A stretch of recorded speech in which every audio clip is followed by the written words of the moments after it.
streaming live on the MASN app. It all starts right now. It is one of the most special days on the baseball calendar, celebrating all of the dads, the grandfathers, the godfathers, the uncles out there. It is a happy Father's Day from us to you here at Camden Yards, and what a gorgeous day for it. Sunshine and a beautiful breeze as the Orioles look to take the series from the Tampa Bay Rays. Happy Sunday afternoon. Welcome back to Oriole Park at Camden Yards. Kevin Brown shortly to be joined by the Hall of Famer Jim Palmer and Rob Long. The Orioles look for a series win. They won the first game on Friday night 1-0. The one came from Adley Rutschman, who had one of the great nights of his young big league career. For Adley, the RBI, the only one in the game, continues a terrific trend for him of late. Much deserved day off yesterday, 8 games in a row, and very good in those. Adley has reached base in his last 8 games, 6 extra base hits in the 8. Orioles coaches kept saying they were not concerned with a slow start, and they were apparently right not to be. We bring in Jim Palmer now, and before we get to Adley Rutschman, happy Father's Day, Jim. Thank you very much. Yeah, so nice to have the blue today. We did not coordinate this at all. No, we didn't. Rob Long's got the blue on, got the blue pins. And we all look great. I hope the Oriole fans will not be blue after this game concludes. That's right. Well, Adley Rutschman, we saw the numbers there, and not just defensively, which we saw early, but now the bat's starting to pick up for Adley. Well, you're right. And I mean, even yesterday, since the 14th of June, the Orioles have the most RBIs from their catchers. Torino's had a big day yesterday, hit the ball harder than he has. Again, the Great Wall of Baltimore maybe kept him from having a home run. So, Adley, I think, is acclimated to the big leagues. The game does. I don't think the game, for a guy of his talent, speeds up. I just think it's a faster game. So the guys throw a little bit harder. They move the ball around. You go up to New York for your first road trip. Who's the first guy you see for the Yankees? Garrett Cole throwing 99 on the corner. So you kind of speed up the bat, and then next thing you know, he's throwing a cutter underneath your hand. So made a nice adjustment, got the big hit in that 1-0 game that you talked about. And I kind of like the stroke. He's been around balls a little bit. I think maybe being a little bit anxious, kind of stayed inside and got the game-winning hit. Great defensively, too, had a caught stealing in that game. Good tag by Jorge Mateo. And you like some of the numbers here from Adley. The pop time, the arm strength were excellent on this throw. Yeah, I think he's got the second best pop time. That means catching the ball and getting it released. Here's the tag that you talked about by Mateo. And again, when you win 1-0, you had Santander's throw on a potential double, and then you're trying to steal a base because this is what Tampa Bay does, and all of a sudden you thwart that because the pitcher holds the runner, and then Adley makes the great throw and tag by Mateo. So that's how you win the 1-0 games. He'll be behind the plate today. It's Austin Voth's first Orioles start. Jordan Lyles scratched with a stomach virus. Voth will pitch against the Rays when we come back.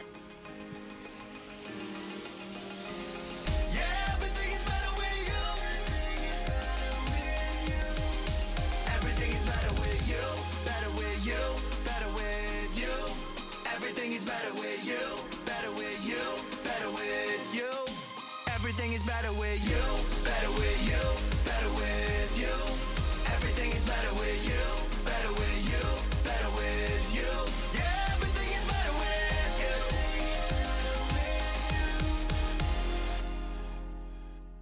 you. Here in attendance, so that was really cool to be able to do that. In 2017, we played the Cardinals here on Father's Day. I hit one then.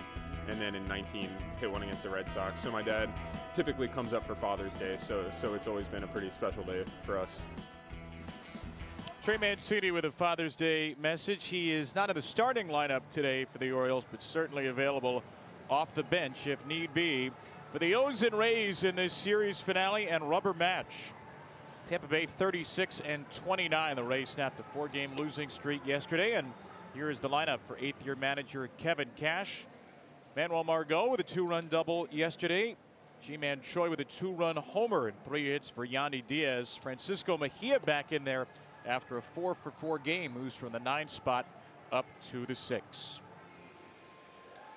Austin Voth, the Orioles picked him up on waivers the 31st of May. So, fastball 93 to 95, curveball, cutter. A lot of times when he's with the Nats, he actually did start. So it's not like this is a first. Of course, not really conditioned to start extended. And if you're just joining us, this was Jordan Lyles' day to start. He has been scratched with a stomach virus. So the Orioles found out about 7:30, 8 o'clock this morning that Lyles would be unavailable after his sick overnight. So Brandon Hyde will have this be a bullpen game. Orioles have the day off tomorrow. So we'll see Voth to start, probably Mike Baumann at some point, and see if the Orioles can stitch it together for 9 innings to get a series win. Yeah, Brandon Hyde talking about the fact that it is an off day tomorrow, so they're going to work his way through their lineup that scored 7 runs yesterday. And we are away on this Father's Day 2022 with ball 1 to Kevin Kiermaier. 19th of June, a Sunday afternoon, and a 1:37 first pitch on a breezy, sunny Sunday. Kiermaier smacks the next one right up the gut. And Kevin Kiermaier, after a hit and a walk yesterday, with a leadoff base hit. I'll take a look at our StatCast powered by Google Cloud pitch arsenal. Well, there's the fastball, throws it about 44% of the time. Curveball, cutter at 90 miles per hour. That's the ball that Kiermaier just hit into center field. Yeah, if you're throwing 92 and you're going to pitch with that cutter in the middle of the plate, you will see many more balls that are hit hard. That's a pitch you have to cut in on the hands, maybe backdoor it, but in the middle of the plate, very hittable. And it's whether it's Austin or anybody else, and it's where you get yourself into trouble. So leadoff hit for Kiermaier. Here is Manuel Margot. 2 for 6 in the series. And Margot fouls one back at 93. See the blue socks, the blue catcher's gear for Adley Rutschman, the blue knee pads, the blue Orioles on the caps on this Father's Day Sunday. Wearing the blue ribbons as well. Support prostate cancer awareness. Major League Baseball does a great job with that, supporting breast cancer awareness on Mother's Day, prostate cancer awareness here on Father's Day. There's a fastball by Margot. Actually, that is the cutter from Voth at 90 for strike 2. Yeah, got it up and away, and of course yesterday their big inning was the third inning when they put 4 on the board. Margot hit a ball just about hit the right field chalk line after Kiermaier had almost hit the left field foul line. And there's another cutter. Yeah, so the cutter kind of acts like a slider of sorts. And again, the only other breaking pitch is the curveball. High numbers in all of them. 4-seamer at 346, curveball at 474, cutter at 375, and those are limited innings and at bats this year. For Vogt today, his 23rd game of the year and his 23rd start of his major league career. 96 games now, 23 starts. Career numbers as a starter, 5.10 ERA, as a reliever at 6.42. So he's been a little bit better as a starter in the big leagues. On an 0-2, Margot will take the curveball. Yeah, he may be a guy because of his lack of excessive velocity that needs to pitch regularly.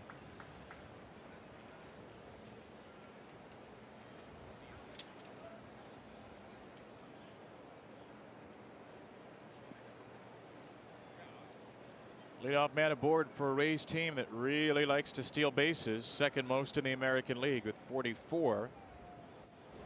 Kiermaier not going here as Margot takes ball 2. Yeah, Kevin Kiermaier coming off that missed the Friday game with the Achilles, maybe a little bit of soreness in the calf muscle, so not a huge lead. 5 out of 6 when he tries to steal. There's the curveball, and Vogt picks up his first out of the game on a strikeout of Margot. Yeah, so you can take that 474 batting average. That's almost 500, 1 out of every 2. And if you make good pitches with your breaking balls, gets him to chase the ball. Apparently, he thinks is going to be in the zone, and then it isn't. First out, first strikeout.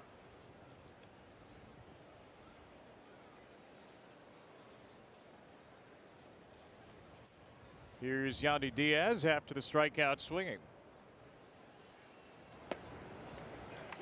95 there from Voth to get ahead of Diaz. Had a big game yesterday. 3 for 4 plus a walk. 5th in the American League in on base percentage at .402. 3rd with 36 walks. He has been one of the offensive standouts for a struggling offensive team. Rays 11th in the league in runs per game in the American League. 4.1, which is a decrease of 1.2 runs per game from last year for Kevin Cash's team. Rays were American League East champions, 100-game winners. They're 36 and 29. Have not had a bad start to the year, but they've been bolstered by the 4th best pitching in the majors. There are 13 games already in back of the first place Yankees. And you can see Adley Rutschman very adept at blocking balls. I think that curveball did not have a chance to get by him. Yeah, Diaz started that 4-run 3rd inning with a walk, which is what he does so well. If you don't throw it over, he's willing to go down to first base.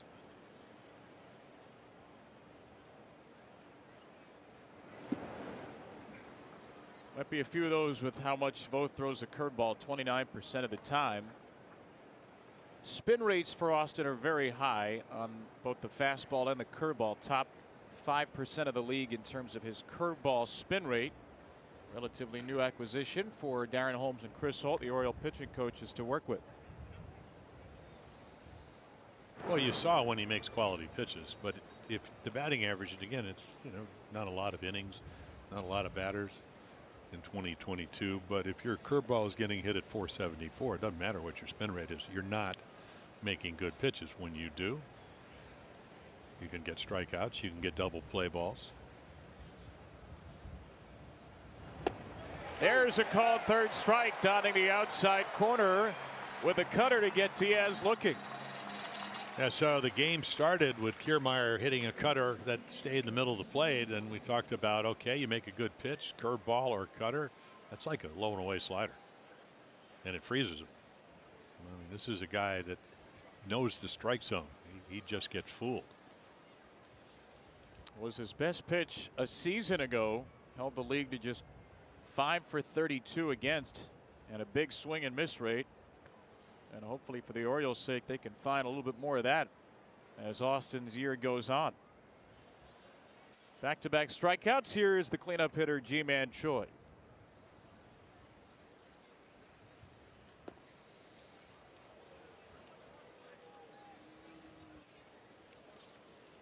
Choi now on base in 17 straight games for Tampa Bay. Back-to-back multi-hit games in this series, including a 2-run home run off of Kyle Bradish yesterday. Yeah, hit a changeup in the middle of the plate with no doubt about it. Home run to right center. Also part of that rally in the 9th inning, the go-ahead run. Singled on a pretty good pitch down and away, hit it into left field.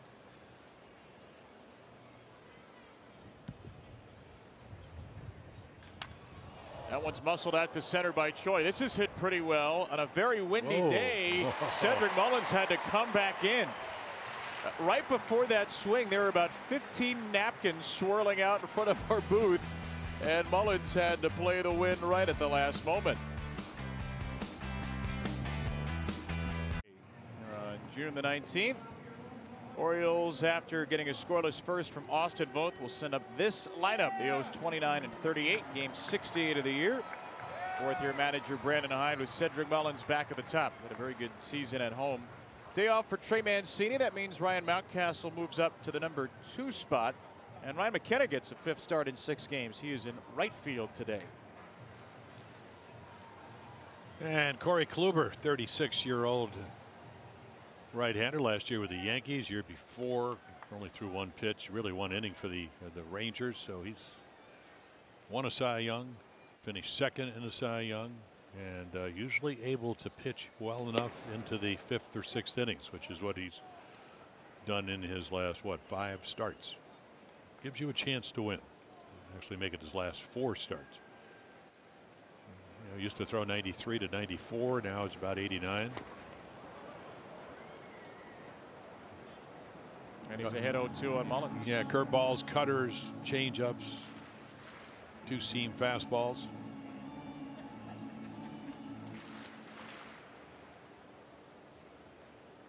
Coming off 6 innings of 2-run ball but no earned runs against the Yankees on Tuesday. And he gets a call at third strike on Mullins. Stu Sherwater with a couple of borderline pitches that went the pitcher's way there. Well, he's going to be around the plate, so sometimes that will encourage maybe as Mejia. Watch how far he has to drag this ball back into the zone, at the top of the zone. And Cedric thought it was high. Sherwater thought it was a strike. We saw Jeff Nelson caught a lot of high pitches early. Kind of hard to see, I think, for everybody yesterday until the shadows went away.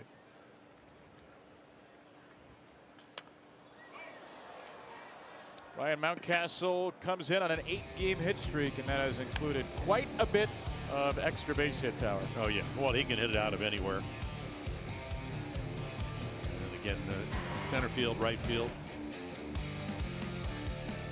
Off the, fourth deck in Toronto.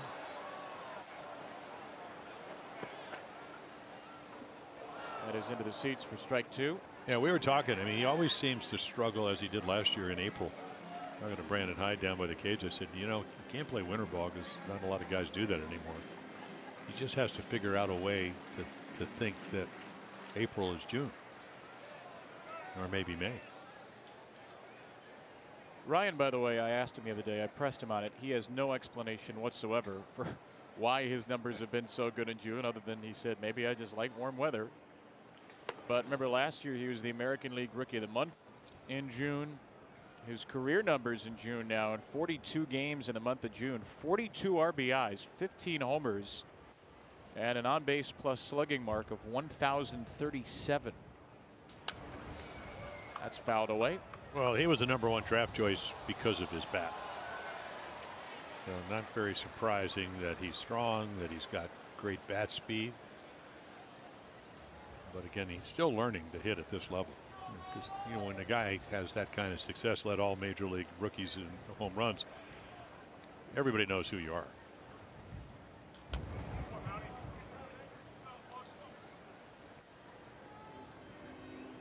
Three for 8 in this series, double and a walk for Ryan. Had an RBI single yesterday. Started the Orioles comeback from down 4 runs. They would tie the game before Tampa Bay won it in the 9th, 7-6. 2 one-run games to start this series. And a good take by Mountcastle there. That's that excellent Kluber breaking ball. And he works the count to 2-2. Well, high batting average is on the cutter at 298, and then you curveball 235, sinker 265, and changeup 1 for 15. Doesn't throw it a whole lot, but of course when they put it in play, they've gotten 1 hit.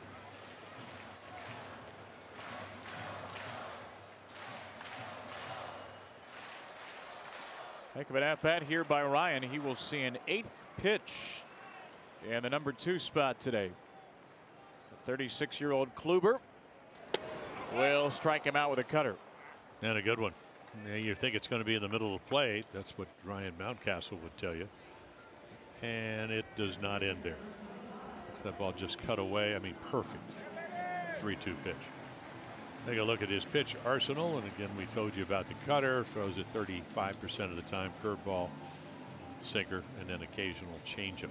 Every once in a while, he'll throw a 4-seam fastball. That's when the velocity goes up a little bit, not a whole lot. Here's Anthony Santander after a couple of strikeouts. And Santander smacks one down the line and right. Absolutely demolished. A Utah straight blast just inside the foul pole to give the Orioles a first-inning lead. And Kluber does not throw a lot of home runs. Threw 2 in April, 3 in May, and now 3 in the month of June. And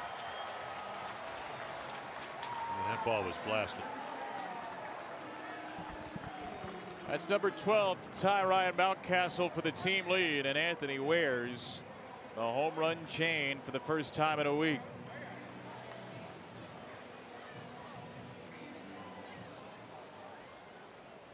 What a way to start your Sunday. Austin Hayes, first pitch swinging right to Kiermaier. Well, take a look at the Orioles, the way they get the 1-0 lead. Santander on his 12th home run, fastball center cut, and it will sail out of here, and I do mean sail on Father's Day.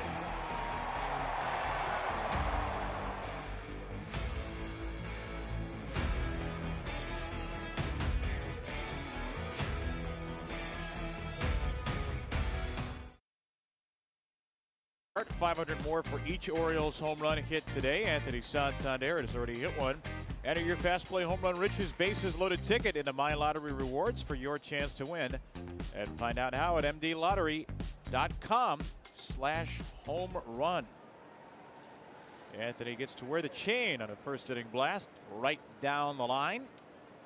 And an early lead for spot starter Austin Voth in there for Jordan Lyles, who was scratched with a stomach virus. And a strike to start Randy Arozarena in the second. Yeah, went to the University of Washington, and again was a high draft choice by the Nats, 5th round, all the way back in 2013, and then worked his way up to the big leagues as a starting pitcher. Made his big league debut 2018 after a couple of years with AAA Syracuse. Has mainly relieved in the bigs. And he gets Arozarena flailing on a curveball. 3 pitches to strike out Randy Arozarena. Yeah, in this series, of course, he came in 12 for 25 with 2 home runs. He's hit 11, 7 of them a lifetime against the Orioles. They've done a really nice job of pitching to him, staying away from the fastball in the middle of the plate. There's a curveball. Adley knocks it down, but some part of his anatomy, hopefully not the neck. Now 1 for 9, 5 strikeouts in the series for Arozarena. Here is Francisco Mejia. There goes the bat, and the ball went right back to Voth as the bat went flying back to the netting, or at least most of it. Yeah. Not much left. Much lighter bats, easy to implode. Right off the fist. Kindling. Out. Thankfully, the net remained in one piece. I guess that's what a good cutter can do, and Voth has certainly had one so far. A couple of quick outs on 4 pitches. Here's Brett Phillips.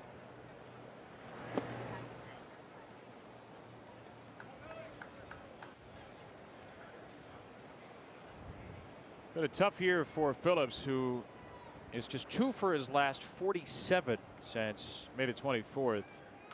0 for 10 as well. And a lot of swing and miss, Jim, in his game. Yeah. And, he's the first guy to say, listen, I've been pressing. Before they had that 4-run 3rd inning, they had been shut out for 15 innings. Got swept by the Yankees. Pitched well, did not hit well up in New York.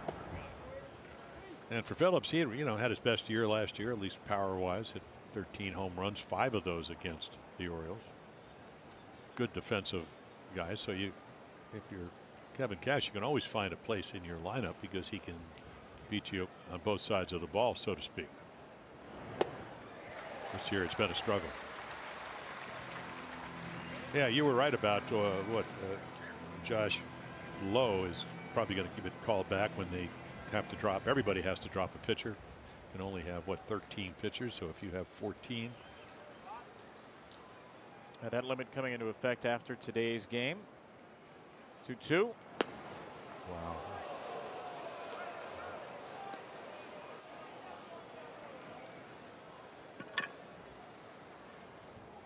Phillips this year, just 10 walks, 61 strikeouts in 48 games. He has struck out in 47% of his at-bats. This ball is fair. This one is flared over Odor. That snaps it 0 for 10 on a 2-out single for Brett Phillips. Yeah, an 0 for 31, a 2 for 12, an 0 for 10, and this is, as they will tell you when you're struggling, it'll look like a line drive in tomorrow's box score. So 63 miles per hour. Didn't even make the speed limit, but it's a hit, and he can run. 6 out of 6 when it comes to stolen bases. And contrary to Kiermaier, he's going to get a big lead.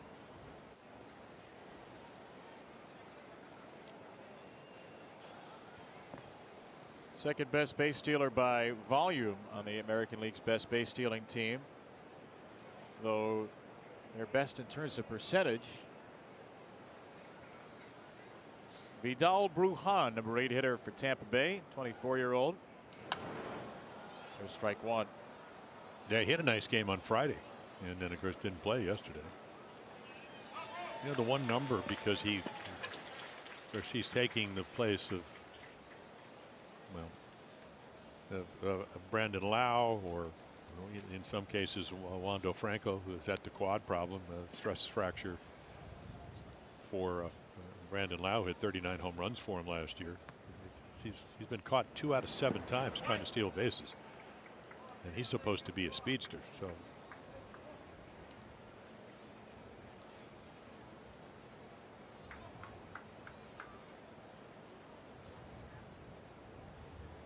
there's the always smiling Phillips.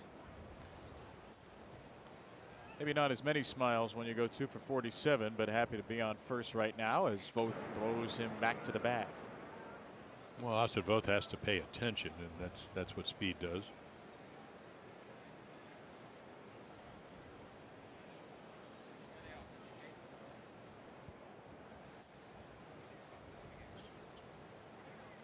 Brujan just 16 for 101 this year, and he's late on a fastball there.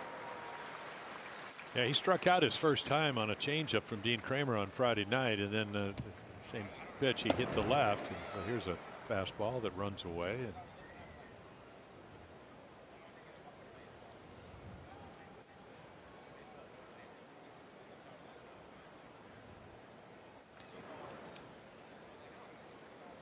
Rays second in the American League in steals. They're also the team that's apprehended the most, 44 steals. They've been caught 19 times. Question for Kevin Cash here: do you send Phillips with the risk of him being caught and then starting the next inning with the struggling 8 and 9 hitters? Still has not gone, and that pitch just off the plate. yeah, now you know he. I guess that what 2 and 2. I thought it was 3 and 2, but so. It's a great, I'm sure Kevin Cash is thinking about that. The other being, if he thinks he can make it, I think you send him. You make it a base hit, and you tie the game up.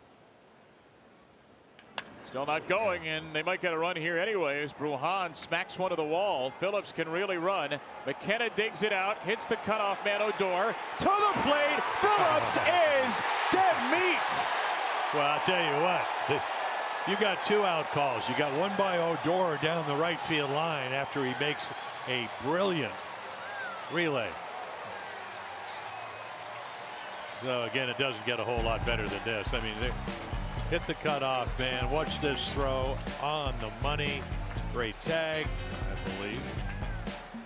Phillips is looking back, but he gets him just in time.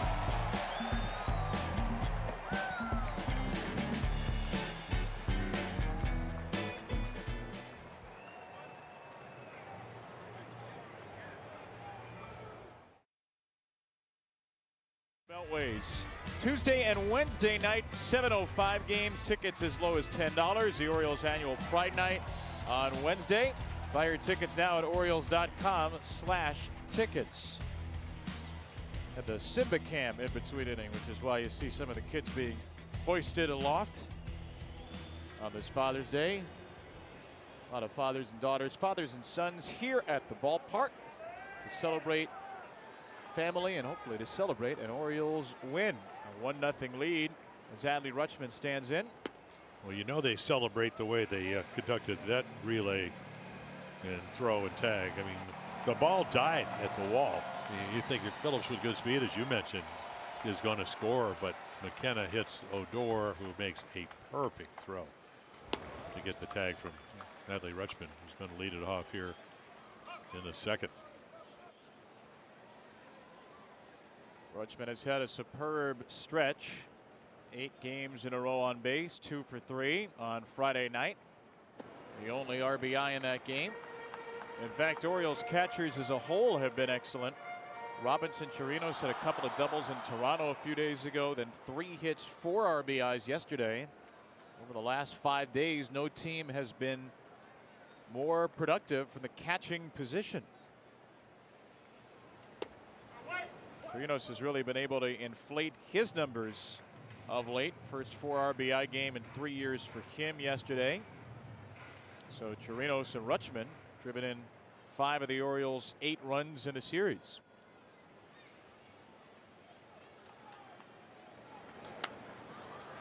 It's popped up by Adley, and it will sneak out of play. This was the only run on Friday night after a Ryan Mountcastle double in the 7th inning. Yeah, a little in doubt swing. Phillips does not make a good throw. He's got an exceptional arm and maybe a little rough landing by Ryan Mountcastle, but that was the only run.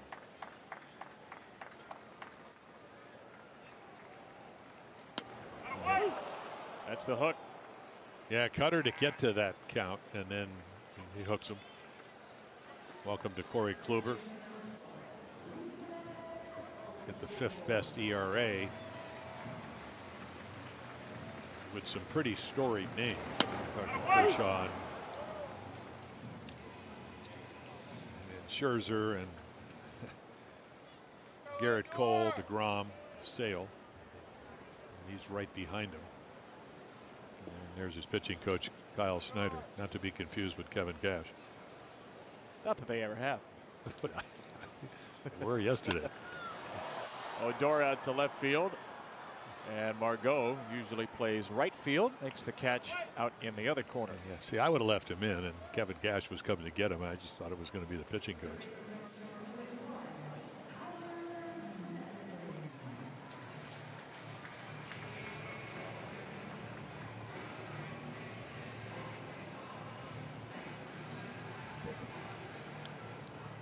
So a couple of quick outs for Kluber, 2-time Cy Young winner. 3.21 career ERA. Faced Tyler Nevin. And Nevin takes a strike. You mentioned the names there. Active pitchers with at least 1,000 innings. 6th best ERA for Kluber at a 5-year stretch where he won 2 Cy Youngs, came in 3rd twice, and came in 9th the other year. That is a fair ball behind the bag, and the long throw in time from Diaz. Quick 2nd inning for Kluber with the O's on top.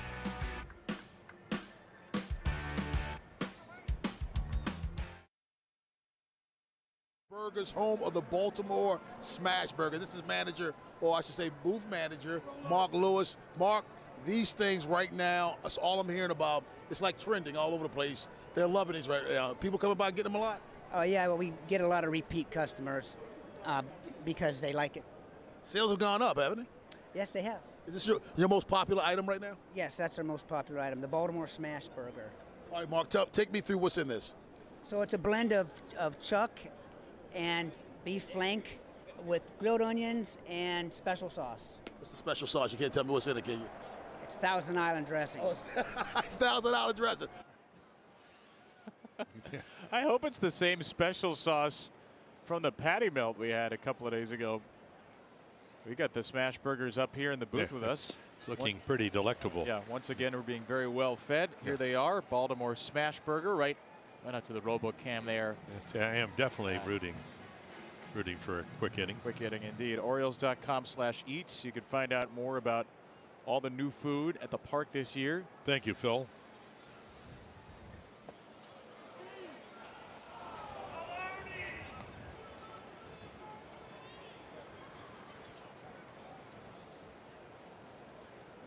1-2 for Taylor Walls leading off the third. 9-1-2 for Tampa Bay against Austin Voth. Couple of scoreless innings with some help from his defense. And a strikeout for Voth to start the inning. His 4th K today. Yeah, nice little fastball. You know, the average fastball going into this game a little under 94. This one we've already seen 95 and 6. So again, this is how they're having trouble. Phillips having trouble with a high fastball. I mean, most guys do. But a good riding fastball just looks hittable. It turns out not to be the case.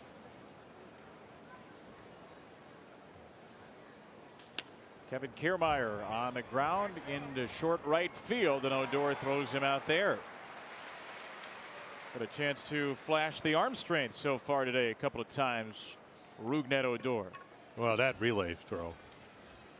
Yeah, we're following the throw home, but he's calling him out from about 130 feet down the line because he made that good a throw. And of course, McKenna got to it very quickly and then hit him. Something you work on in spring training, and then you hope that will make the difference in games. And we saw Santander throw at Diaz trying to stretch a single into actually it was Choi trying to single into a double on Friday night in a 1-0 game.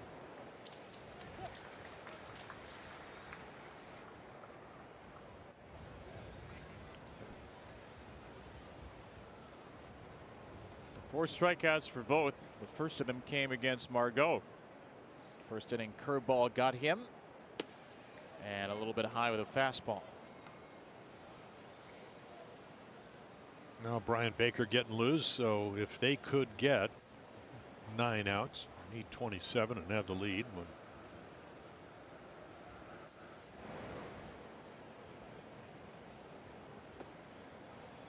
So well rested Brian Baker, 3 days rest. Mike Baumann is on 8 days rest, and again the Orioles forced into a bullpen game today because of an overnight stomach virus that Jordan Lyles developed.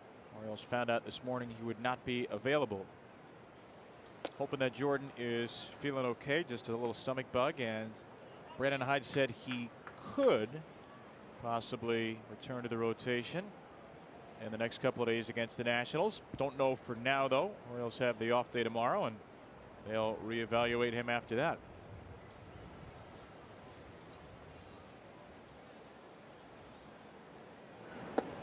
That's ball 4. First walk of the game handed out by Voth. Well, speaking of those Nationals games, Wednesday night, the Orioles' annual Pride Night as the O's finish a 2-game series with Austin's old team, the Nats, at 7:05. Pride Night ticket packages available, including a game ticket and wearable Pride flag, plus a pregame VIP party package.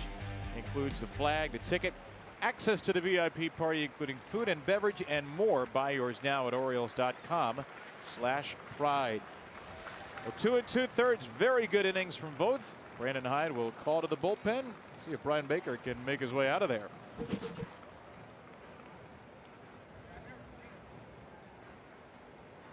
But really does a nice job. A couple of strikeouts to start the game off. Really pitched guys to their strength, and then when he got in trouble, the defense came. Great relay play up the ladder. Again, pitched well. I thought everything you could get for an opener. Again, as Kevin Brown told you, former starting pitcher, and now take a look at our MedStar pitching change. Easy access to the same care the Orioles trust. Visit medstarhealth.org to find care now. MedStar Health, it's how we treat people. Brian Baker coming off a 2+ inning scoreless up in Toronto, and that's always difficult to do with their lineup. I feel like that was rude of me. You were scarfing down the smash burger. I should have just taken the pitching change. I know. I made you do a lot after eating, but you handled it very well. No, but You're enjoying the Thousand Island special sauce. No, I took that off. No offense, Phil. Special sauce. Here's a cutter to Diaz, 2-0. See, when I grew up in 1 year in Whittier, California, I have no idea where this is going, but I'm very Big interested. Boy, actually, this is back in the 50s. They had Thousand Island dressing, which I never put on my burger. So everybody loves it. except me. So, so it can be special, but you know, again, it depends on your. It's quite special for me. To be clear, this sauce is I excellent. tell you what, it looked really good. I just wasn't going to taste it, so I had to. Okay. It took a little bath. Here's the 2-0 for Diaz. Meanwhile, back here at Earth, and a strike from Baker. 2 1/3 perfect for Brian Baker his last time out. He has pitched in all kinds of roles. He's thrown in extra innings. He's thrown in the 9th inning in tie games. He's started a couple of games. He's the secondary pitcher today. Yeah, and you're facing a guy that I'm sure that Tim Cousins, your bullpen coach, told you you better throw him strikes because he's going to work you into exactly these counts. And then you got the guy Choi on deck who does exactly the same. Big 2-run home run. Diaz got some big hits last night. And then takes that borderline pitch because this is what he does. Anybody that walks more than he strikes out in this day and age is what you would define as a disciplined hitter. And that gets the tying run down at second base. Yandy Diaz with another walk. He's got the 5th highest walk rate in baseball. And after both walked Margot, Baker walks Diaz.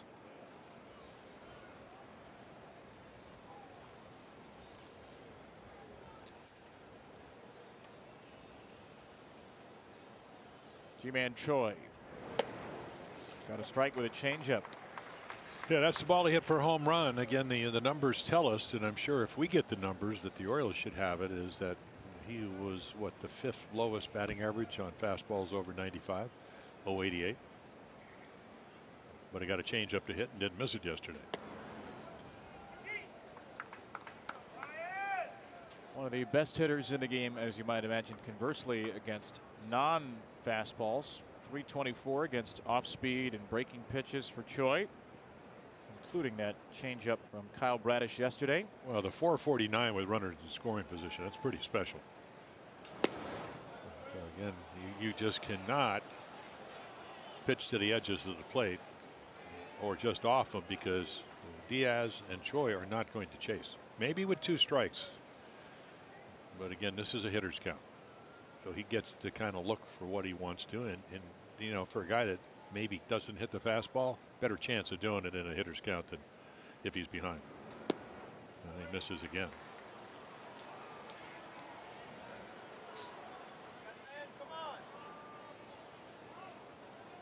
Nine pitches, 7 balls from Baker, with a Rosarena waiting on deck. And that's not as good a matchup because Rosarena likes to hit the fastball, and that's what Brian Baker does best. There's a changeup. 3-1 changeup. Gutsy pitch. I'm not sure he thought it was a strike. Really caught nicely by Adley Rutschman. Somehow coerced the umpire into calling it strike 2. Margot and Diaz will be off with a 3-2, and it is ball 4. Back-to-back walks from Baker, 3 straight walks in the inning with 2 outs, and Tampa Bay will send the struggling Arozarena to the plate. Yeah, you got to remember though, you know, he can, as Chris Holt's going to come out and maybe he sees something. Certainly not about a velocity, it's about command. And maybe he's flying open a little bit, but just, I mean, just a little bit out of the zone.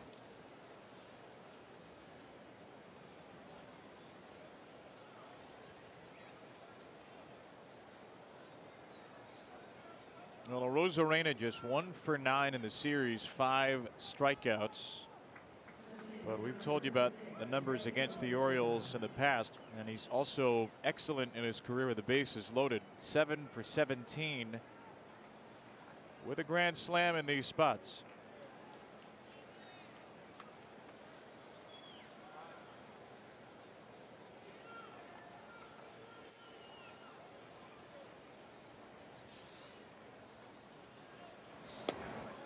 And Baker starts him with a strike right to the inside corner with the cutter. One grand slam in Arozarena's career came June 13th, 2021, just about a year ago. It was against the Orioles and Cesar Valdez, but Brian Baker right now is no Cesar Valdez. Yeah. Well, he had 20 home runs last year, 15 on fastballs, so you try to stay away from it. Again, when you do throw it to him, hope that maybe it's out of the zone, get them to chase.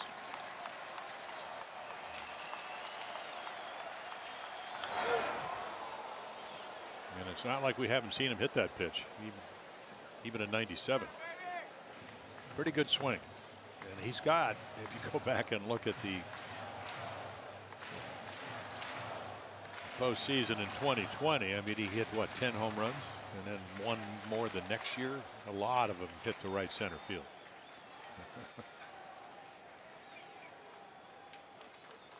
Another 0-2. Another high fastball.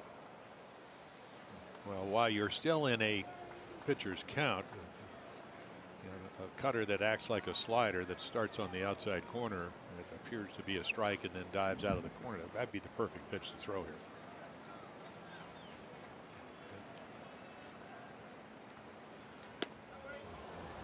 Didn't quite think that was a cutter, maybe a changeup, but not even close.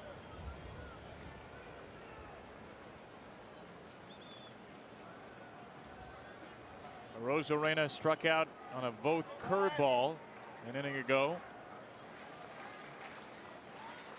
On 2-2, Baker will get him on a fastball. Another soft flow rider on Friday. There's another one on Sunday.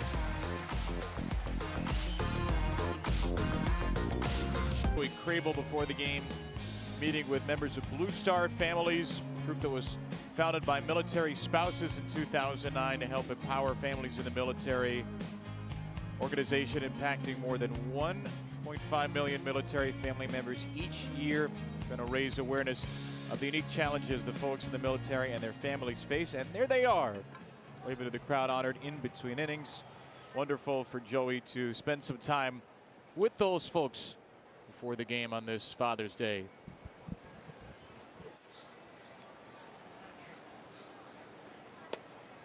Orioles have Ryan McKenna leading off in the third inning.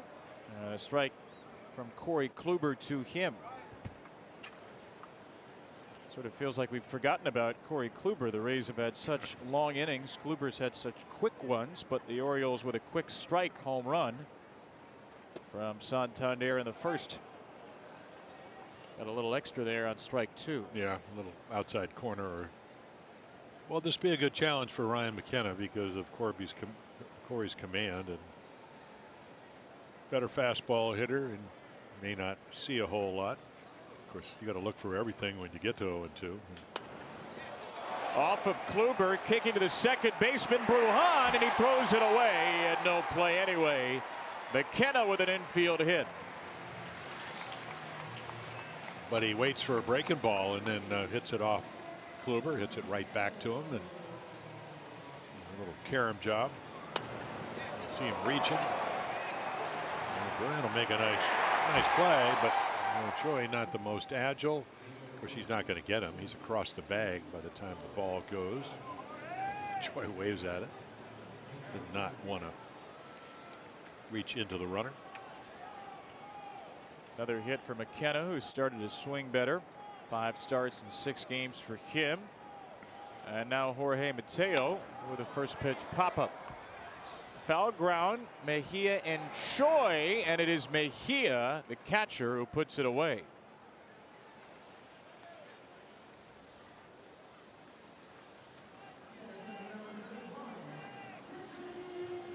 Well, not a cloud in the sky today, so Francisco hangs on, and Choi does not run him down. 1 pitch, 1 out. Only moderately hairy. And here is Mullins for the second time.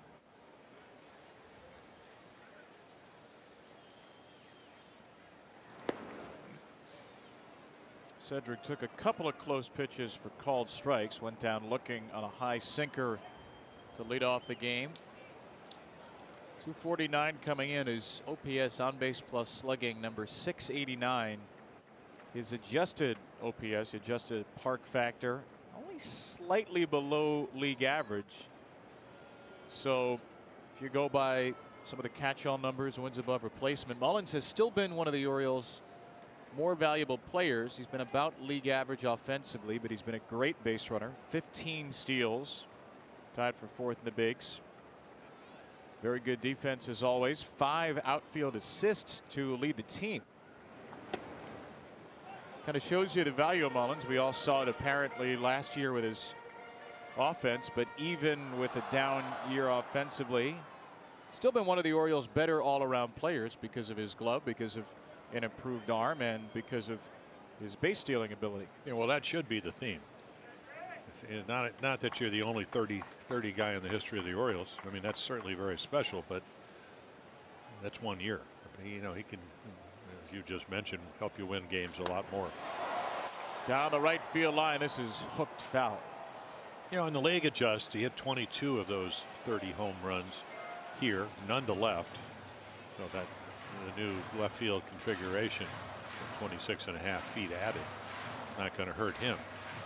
If anything, if he would hit the ball left center, he's probably going to throw in a few triples. You know, hard to do that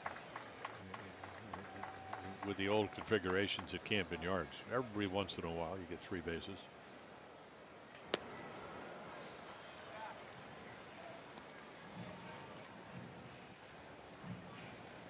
So you'll start. Brady Anderson used to always, you know, Brady did hit 50 home runs, but he used to always say, you judge a leadoff man on base percentage, how many runs he scores. And again, Brady, a very good defensive player, as is Cedric Mullins. But how many times can you get across home plate, getting on and then? With McKenna on the run, Mullins sacks it foul.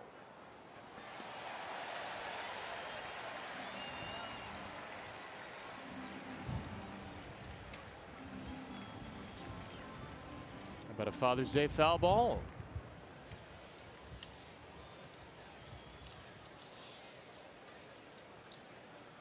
Oriole leader in runs scored, Cedric Mullins. One off the team lead in hits of Austin Hayes. Tied with Hayes for the team lead with 15 doubles, 2.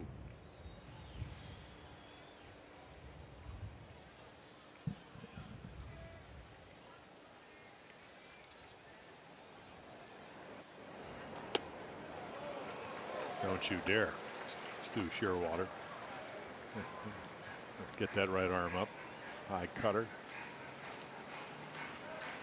They already got Cedric on one high 2-strike pitch. I'm sure he took that pitch holding his breath. Pitch number 7 coming from Kluber on this rubber match Sunday. O's and Rays. McKenna goes. Mullins drills it left center field, just where you wanted it, Jim. That will get to the wall, and McKenna, who is running on the play, rounds third. He will score easily, and Cedric Mullins has the team lead in doubles all by his lonesome. He does go the other way and double the Oriole lead. Well, we called for the 14 hopper into right field by Chirinos, and kind of like 4-wheel drive, so I thought this might be a triple. Kiermaier gets to it very quickly. Now, if it's a little farther to left and gets up that gap, it is going to three bases, but a double will do the job.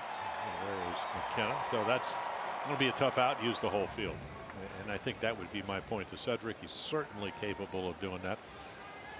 It's kind of like the 14th hit he's gotten to left. I'm going to he's got more 32 hits to the right side, and so I'm going to give him his 14th hit to left field.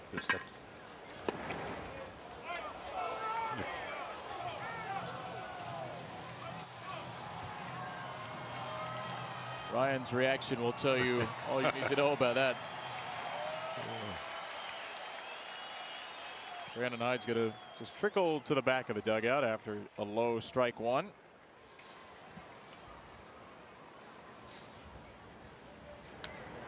Ooh. Oh, right back off the leg of Sherwood. Second straight game, I think, that the home plate umpire has taken a deflection off the brick. Jeff Nelson yesterday. Well, when they first really started it, the brick wall was not padded. That led to quickly padding it. But the only place it isn't padded is right behind home plate.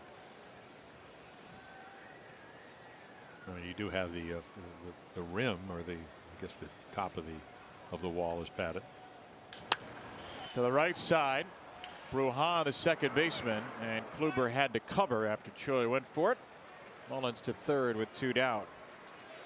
Fans, with Orioles online auctions, you can score exclusive O's items like game used jerseys, bats, baseballs, and more. But our latest round of bidding closes at 10 o'clock tonight. So don't delay. Net proceeds benefiting the Orioles Charitable Foundation at Orioles.com/auction. Pretty good start for Anthony Santander today. Well, 1 pitch and a home run. Fastball pretty much right down the middle.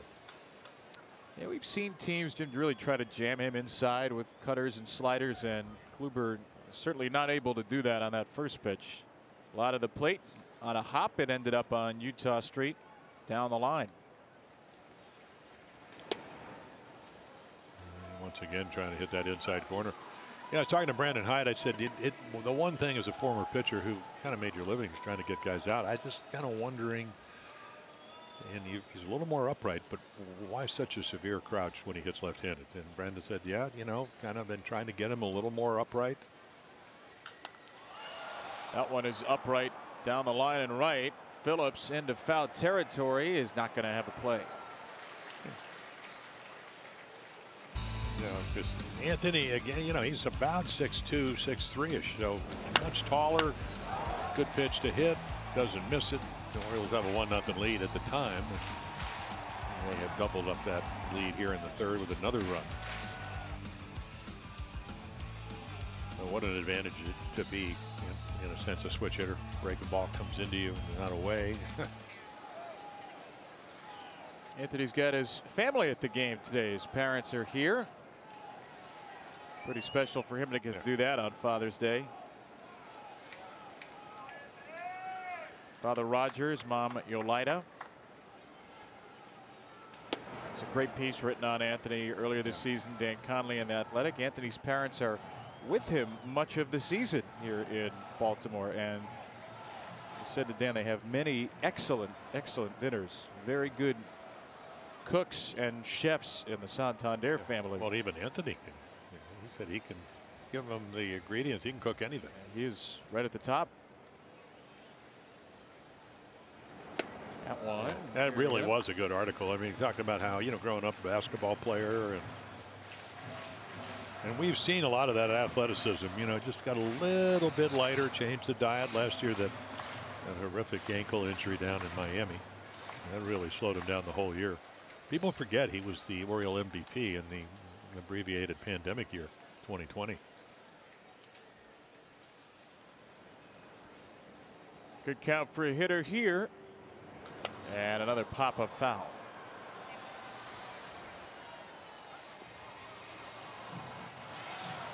Corey Kluber this season. Runners in scoring position, 2 outs, typically bears down. Yeah, it really goes down. And of course, that's the toughest position to hit in. And, Jeffrey Springs, who pitched last, his runner in scoring position number, just a general league average, usually about 240 and 246. His was 115. That's how good he was pitching. He struggled yesterday because the Orioles made him work. Yeah, target in, fastball away. I don't know if that's where he wanted to throw it, but Anthony fouls it off.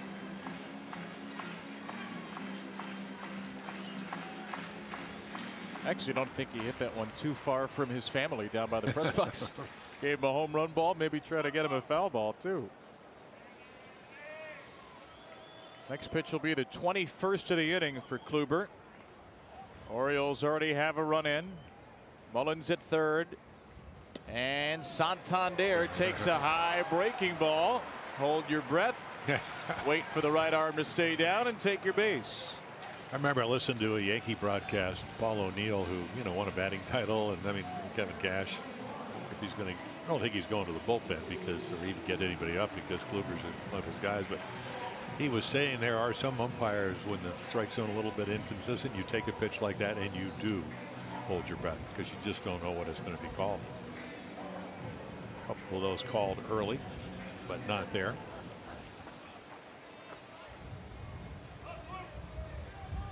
Well, it does open up a hole because Choi has to hold him on, and not that Anthony's going to be running, but it does give you more room to the right side. Certainly saw Chirinos take advantage of that sort of hole yesterday with his 2-run single, and Hayes has a lot of options here with 2 on and 2 out. Special Father's Day for Austin Hayes. There is Chirinos, who had the big day yesterday. Austin with his sons Micah and Levi. That one is in the air to right, and Hayes will be retired. Levi at 8, beg your pardon, for Austin. Orioles strand a couple, but get the second run.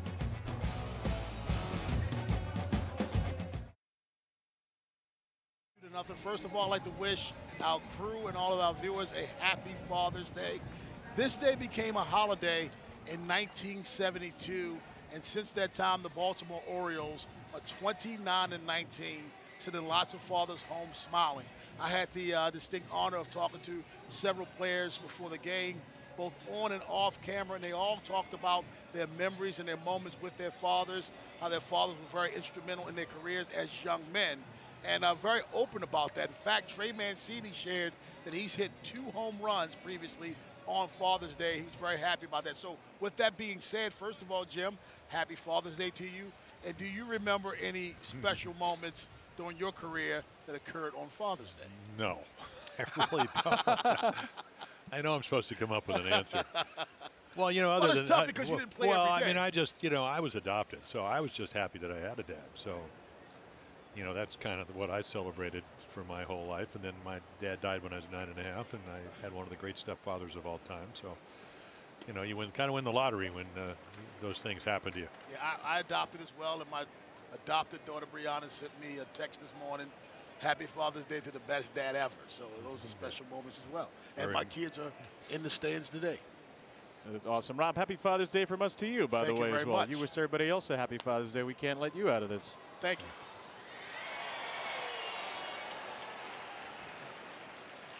One and 2 for Mejia. While we're here, by the way, got to wish happy Father's Day to my dad, Ken, who is, I think, watching. Hopefully played 18 this morning. He typically does. Happy Father's Day, Dad.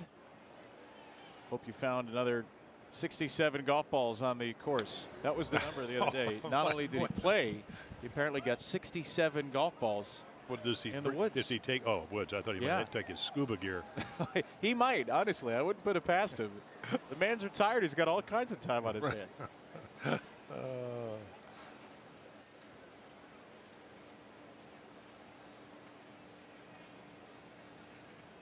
little high from Baker. 2 and 2 for Mejia. For Brian Baker, who came in the 3rd inning, walked a pair, and then struck out Randy Arozarena to leave the bases loaded. Yeah, Francisco Mejia had a nice day yesterday. Threw in a little 4 for 4 in their 7-6 win. But came in 0 for 15. And Brian Baker really struggling with his command. Able to make the one big pitch to get a Arozarena out with the bases loaded. Huge. 1-0 game at that time.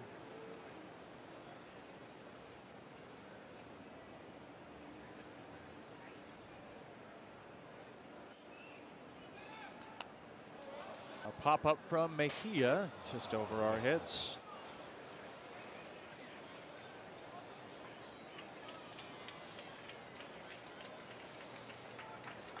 You all right there, Mike?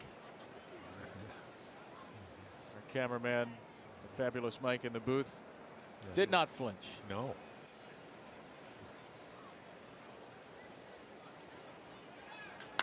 Mejia slams it down the line. That is out of play again. Had been just 1 for 17 on the Rays road trip, Mejia, before that 4 for 4 game. Tampa Bay right now is without Mike Zunino, who's dealing with a procedure that you usually hear about with pitchers, thoracic outlet syndrome, and the Rays have been hoping they can get him back without surgery. Sprayed to left by Mejia, another hit. Now 5 for 6 in the last 2 games.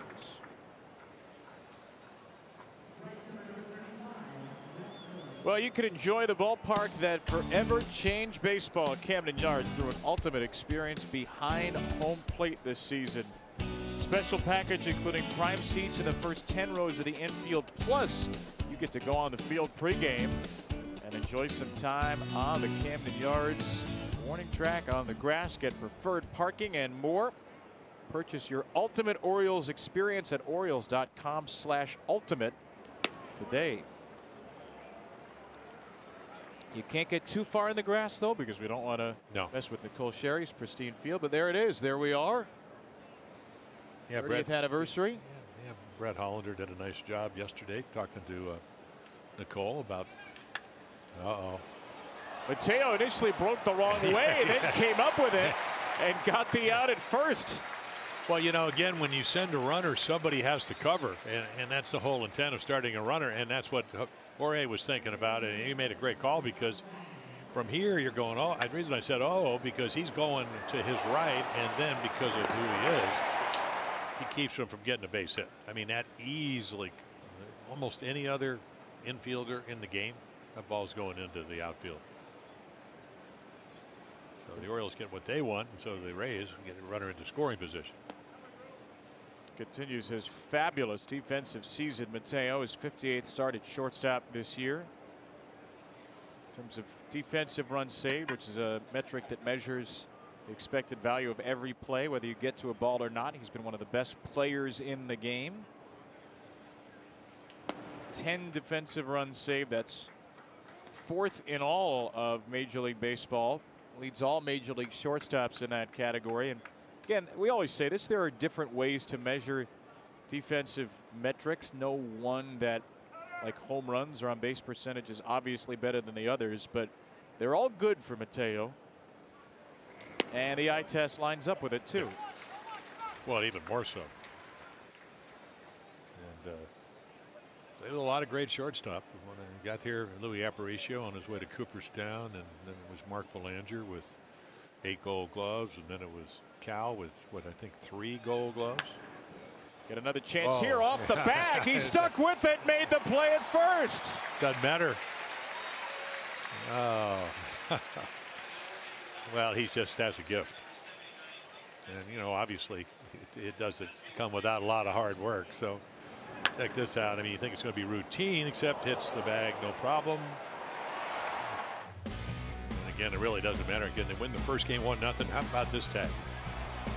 As they freshman great tag, and then Choi tries to stretch a single into a double yesterday off the bat of I think Brett Phillips. So I think if you asked a scout, you don't see a whole lot of scouts anymore, but if you ask the scout, because a lot of it's done by video work, is there any play you can't make? The answer would be no.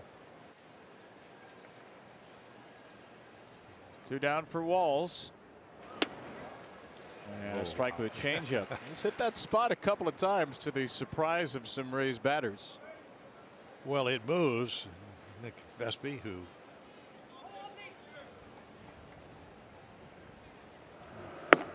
called up. This talk about a strike thrower. Very late call of time there. Well, I just, you know, you have to ask the umpire, but why would you grant him? He's not holding it on. I mean, it's not like there's a runner at first or second and trying to hold him on. I mean, so you come set, and then you can see him put his left hand up.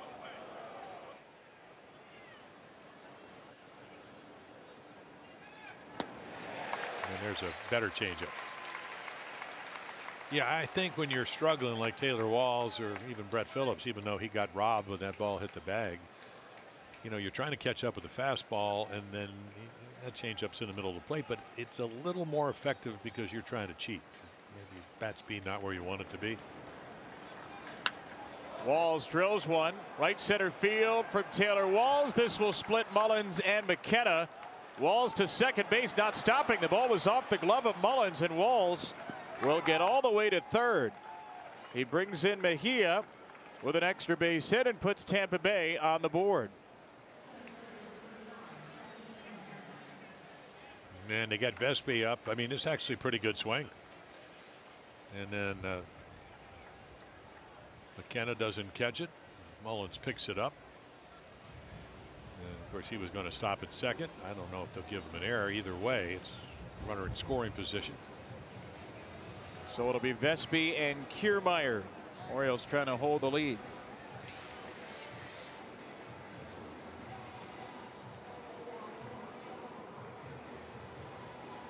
It's brought to you by PNC, helping to make banking easier. The iconic Natty Bo logo at Brewers Hill. About 13, 18 minutes from the park, depending on traffic, and Nick Vespi into the game. You would know. Very specific. Exactly. Well, Nick hit inning yesterday, gave up a hit. Kiermaier made the last out. He hung a slider and he hit it very hard, but right to Anthony Santander, who was playing right. 6-6 ball game at the time, and then the Rays would get a run off of Dylan Tate to win it 7-6. 17 pitches, 12 in the strike zone. Did not have his, not that he couldn't throw strikes yesterday, not that he didn't have a scoreless inning. It just wasn't maybe as sharp as we've seen him, especially the pitch to Kiermaier, who is going to come up here with 2 outs in the fourth.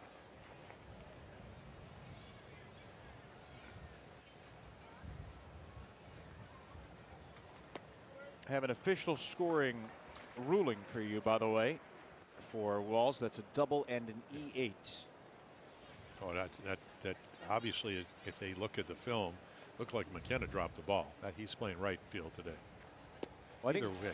I think Mullins deflected it first, and then McKenna did. So I'm guessing it's on the first miss for Mullins. It's actually his first error this season, Mullins. Yeah, but the only reason he went to third base is because McKenna didn't pick the ball up. He's going to get to second anyway. That's going to be a double because of Wall's speed. So there's a good slider. Gets out of the inning. Big clutch out. No hanger today.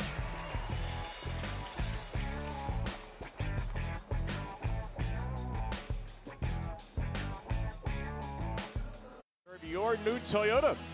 Visit your Baltimore area dealer to learn more. Toyota, let's go places.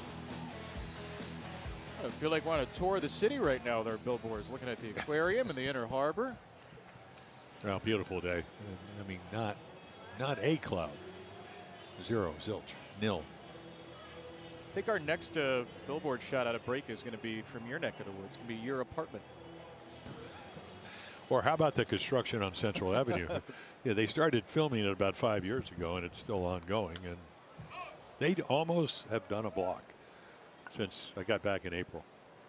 That's a very important block. Yeah, the roads have to be clear for you, Jim. Well, I understand that. And you know, the amazing thing is how the blocks never get finished, and they start at 20 to 7 every morning with the, you can hear the beeps. I feel sorry for the people who live. I mean, I live over it, but they live on it, or if you had a business. A little gas station, 1948, on the corner of Eastern Avenue and Central. They no longer sell gas because of they couldn't get to their tanks for a couple of years. Giving a lot of specific details here. Well, I live there. I mean, I think anybody that lives in that or tries to transgress that area has lived through that. Built and designed by Alan Myers of Pennsylvania, that the city keeps interfering with. Other than that, happy Father's Day. Pretty annoying, to be quite sure. In the right field, Adley Rutschman. This is a fair ball. No, it is called foul by Eric Bacchus. A late foul signal, in fact, down the line. And G-Man Choi was also signaling foul the whole way. Brandon Hyde's just going to take a look and see if the video review folks want to call for a challenge, and the Orioles will call for a challenge.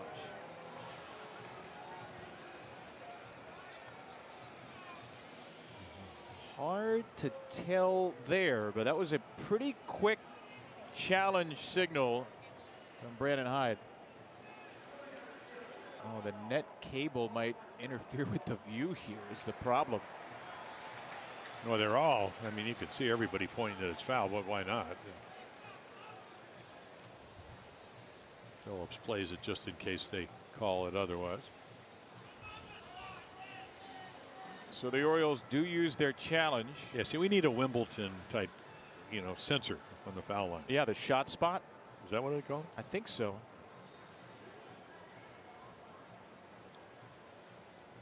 One of my college producers developed that. Really? My college professors, the shot spot for the tennis tournaments. Yeah, Dennis Denninger. Great Syracuse professor. Well, normally, if you're Brandon Hyde, you have your video guys, and they must at least think they saw something that indicates it. I mean, you got a 2-1 lead off double, or does it go to 2 strikes?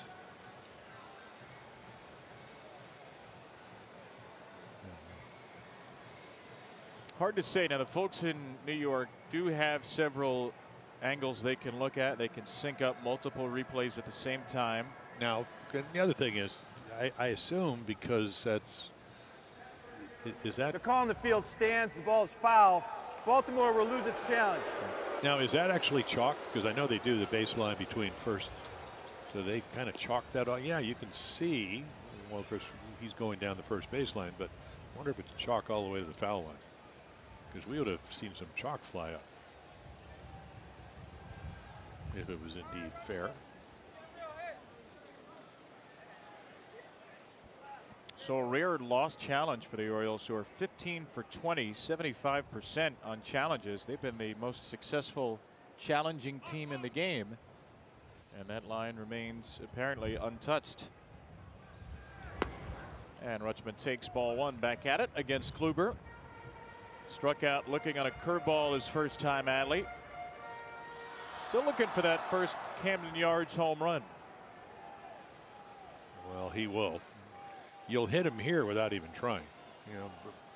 Very safe haven for left-handed hitters. That's up in the air to right. Got under it. And Phillips gets under it.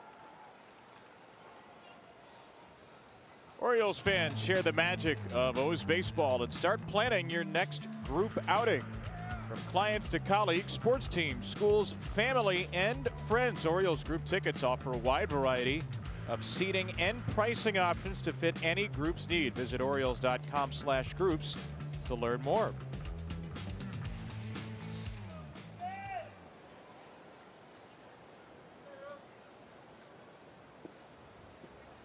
Out over the batter's eye. On the deck in center field. Watching Rougned Odor, who takes a high, strike 1.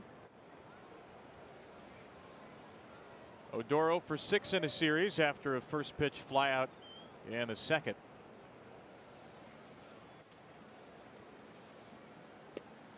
And a good changeup from Kluber to get ahead 0-2. Yeah, remember they, coming in, if you put that ball in play, which obviously didn't happen, 1 for 15. That's how good he is.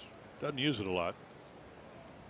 Mostly to lefties. I think he threw 86 coming in, 78 to left-handers, only 8 to the right-hand hitter. That one's fouled away. Another changeup. Breaking ball has been the key pitch for Kluber, especially the last few years. He calls it a breaking ball more so than a curveball. It has some side to side, some top to bottom action. Go back to 2014 when Kluber was really good. Only one pitcher in the major leagues has more strikeouts on a curveball, and that is Charlie Morton, as Odor took that one with a piece of paper flying in the wind in front of him. Well, he used to have a breaking ball that looked like against right-handers would go to the front edge of the plate and then without any indicator make a left turn. That's how sharp it was. And And again, he could throw 93, 94, great two-seamer, run it in on your hands, and then that breaking ball away. Smack to first and Choi, and 2 quick outs. And then it's just, his command is impeccable. Like we mentioned, when he walks somebody, it's a news flash. It is breaking news, so to speak. The Orioles walked 4 times against Kluber in the season opener.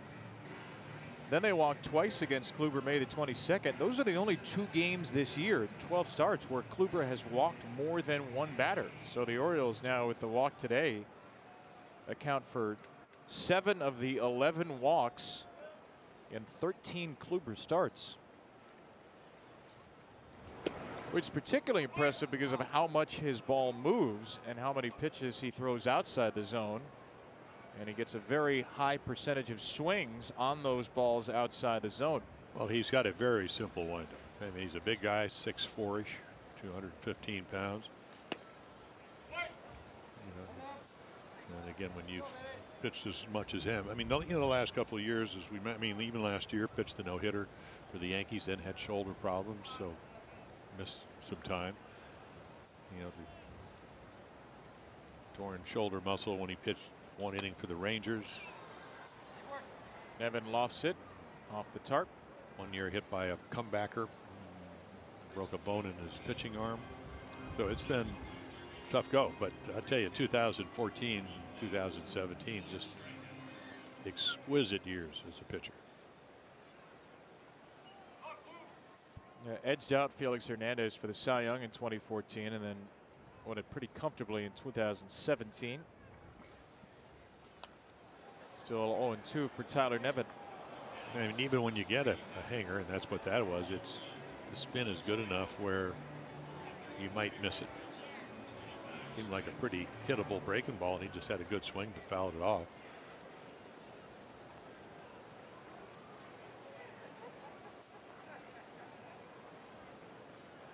Oh, 2. Nevin, a 2nd inning ground out. 1 for 7 in the series. Joke before the game with Tyler that he thought maybe he'd need to wear a full suit of armor. He's been hit by 2 pitches and was knocked down by another from Poche in the 9th yesterday. This one out to center field. Kiermaier there, calling off Phillips. And Kevin ends the inning. A 1-2-3 for Kluber. Thank you for all you do for us. Countless hours driving us to practices, stuff like that, and just being at home and enjoying those memories when we got nothing to do but just hang out and be ourselves and just guys being dudes, you know.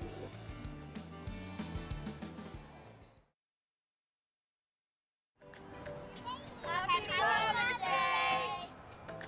Happy Father's Day! Happy Father's Day!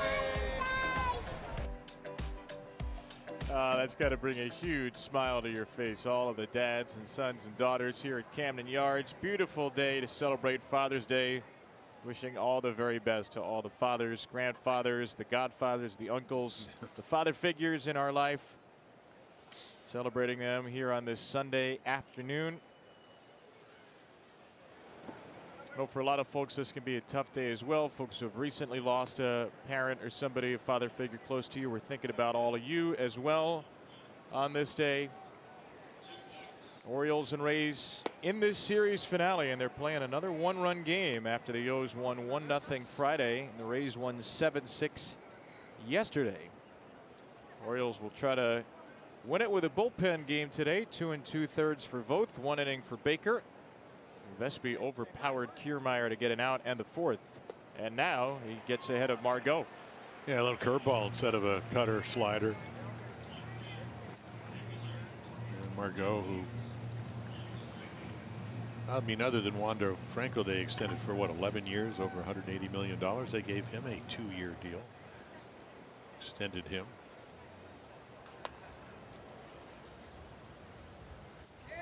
Not usually a great hitter, Margot. The Rays extended him because of his defense largely, and he's really rewarded them. He's had a very good year, .310 average coming in, .372 on base, 15 extra base hits. No chance here, though. There's that cutter from Vespi, as he strikes out the top 2 hitters in the Tampa Bay lineup to start his day. Yeah, they probably don't know a lot about him, so you think this ball is going to stay on the plate. Watch it go right to the back foot. That's the perfectly executed back foot cutter, slider, whatever you want to call it. 88 miles per hour. Again, the ability to stay out of the middle of the plate. Yesterday, not so much. Got a little bit fortunate. The other thing is you got to know who you're facing. So Diaz, you cannot, and if you're not going to throw strikes, he's going to go down to first. He's just very happy to do that. Nick Vespi now has held opposing big league hitters in this rookie year to 5 for 29. Lefties 3 for 11. Righties are just 2 for 18 against the left-hander Vespi. And he's ahead of Yandy Diaz. Feels like nobody has been ahead of Yandy Diaz this series. Well, that's the, I mean, I always thought that the intriguing part of the baseball. I couldn't do it when I first started, is they give you a baseball and they tell you to go out and, you know, when you're young you throw, and when you get some innings in you pitch. And that's what it looks like Nick Vespi could do. Again, he signed back in 2015. So, and there is your call for the day. We'll see some innings from Mike Baumann. Wasn't a hard call. No. To be fair. I'll take any credit I can get. He's on 8 days rest, bullpen day.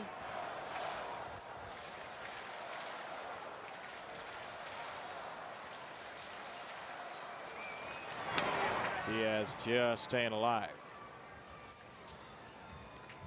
Yeah, usually it's the other way around. He works the count so where you have to throw a ball for more of the plate, and he becomes a better hitter. So at least you get him on the defense where you try to make good pitches, stay out of the middle of the plate, and hope he chases. But it's not easy to do. There's another one of those curveballs.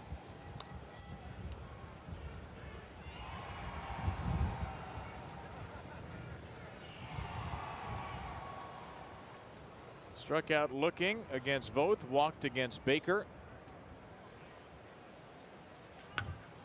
And he hits a little flare to short against Vespi. Mateo is there. How did he do that?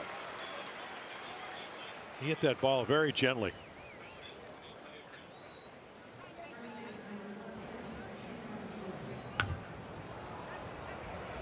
Like he hit it between his hands. Let's go down to Rob. Guys, on Jorge Mateo, I had a chance to talk to him before the game because I recognize the hard work he's putting in to become a better shortstop. He says he's getting more and more comfortable. When we're in Kansas City, it's a different setup with us being on the bullpen, on the warning track. So I was out there watching him go through his routine, very detailed, puts in all the minutes. It's actually refreshing to see him go above and beyond with all the plays that he's making and still put in the hard work to become even better shortstop. And it's working out for him. I barely played it in the big leagues this year. He's at a Gold Glove level right now, and he and Nick Vespi are out of a 1-2-3-5. Orioles baseball anytime, anywhere on the all-new MASN app. Watch games live, receive expert analysis and team coverage from our team of MASN insiders. Real-time action, scores, and stats all in the palm of your hand. Scan the QR code on your screen, go to MASNsports.com and download yours today. My dad is in a league of his own. What's the left one say? The O's are great, but it's a double sign. The O's are great, but my dad is in a league of his own. Love the effort. The double sign honoring Dad on Father's Day. G-Man Choi in foul territory off the bat of Ryan McKenna and into the glove of Choi. Well, this Father's Day, join Major League Baseball in the fight against prostate cancer by supporting MLB's Home Run Challenge. To learn more, visit MLBcommunity.org. Seeing all the blue today on the field, blue hats, blue sleeves, blue gloves, wristbands, catcher's gear in support of prostate cancer awareness and the fight against that disease. Blue ties, blue jackets. That's right.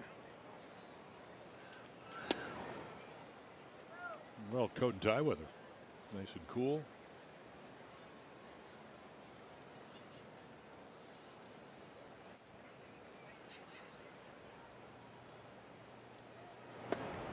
After Friday, I did not suspect we'd have back-to-back coat and tie days, but we've had just gorgeous weather the last couple of days. Yesterday was 75 at first pitch. Right now 76 degrees today. Corey Kluber with a strike to Jorge Mateo. Yeah, you know, we haven't seen a lot of long drives other than Santander's down the first fastball he saw, hit it down the right field line, but the balls to the middle of the field seemed like the ball that Mullins had to come back on. Very rarely do you see a ball get knocked down at Camden Yards like that ball did from the wind. So it feels a little bit like it's kind of blowing into the booth.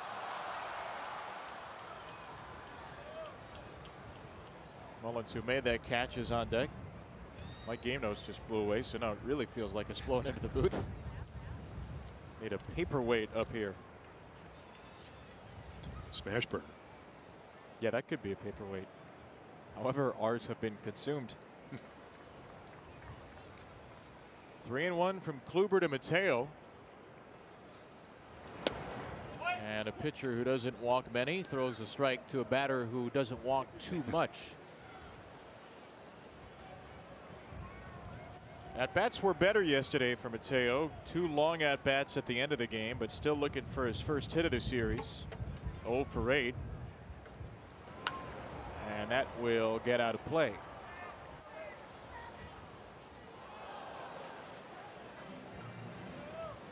Well, the way he just, I mean, his stance is such, it looks like, as we mentioned yesterday, maybe a little bit where the left foot is not as open, a little bit closer to the plate, but it's still open. In other words, that left hip, that left foot's a little farther away. But he does like the ball in the inside part of the plate, and that's the balls that he can hit hard. Hard but foul there. Well, he loves the cutter, and there are no such things as a fastball count off of Corey Kluber.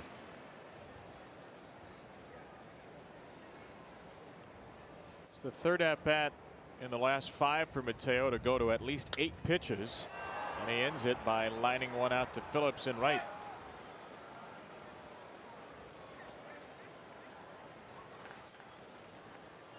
So 6 in a row retired by Corey Kluber.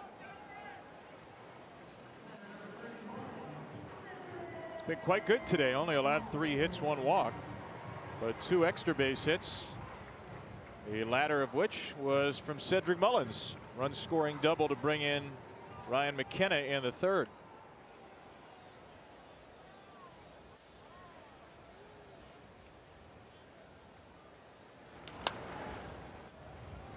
A lot of hard foul balls against Kluber.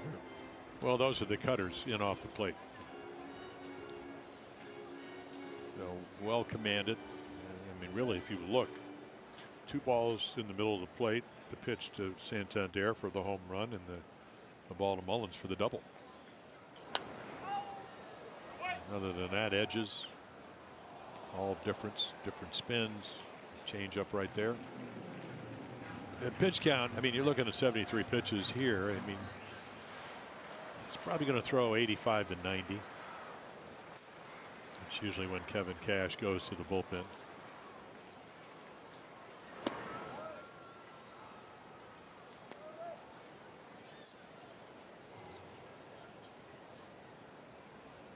No action in the Rays bullpen. Mike Baumann looks like he'll have the 6th for the Orioles standing on the mound out there. Mullins flails at strike 3. A 1-2-3 inning for Kluber, and we go to break with another special Father's Day greeting.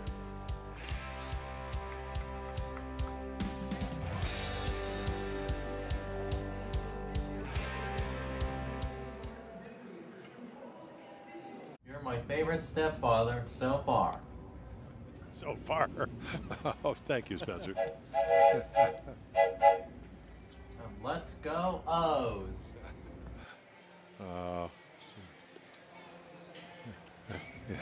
That's pretty great. Oh, it is. That's pretty great. I'm glad that you're his favorite so far. That's right. I know. That's the point. I think you're going to hang on to that so title far for a while. Faith, happy Father's Day, Jim. Well, thank you. Great of to course, spend Spencer, you know, he's grown. Well, he's what, 25 now. He when they did the statues, he ran out on the field and introduced me. And people are going, "You're really going to let him do that with autism?" And my wife said, "Well, of course he wants to." So I told it was let's hear it for Mike Baumann. Oh, we'll get to that. But anyway, Mike Baumann's coming on to hold up 2-1 lead. Hard thrower, so not a lot of innings, only 11. Walks a little bit high. Really good stuff. Upper 90 fastball, slider, curveball, changeup. There's the first pitch at 96 at the knees.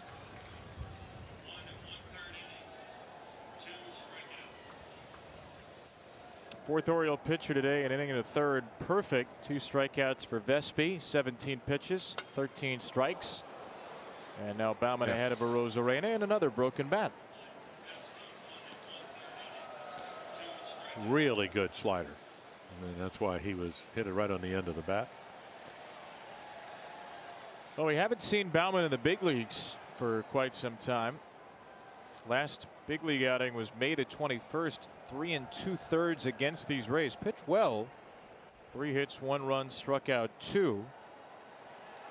It was a day where the Orioles really needed some long relief, and they got it from Baumann after the Orioles had used 6 pitchers the day before. Here's the previous swing from Arozarena. That broke right away.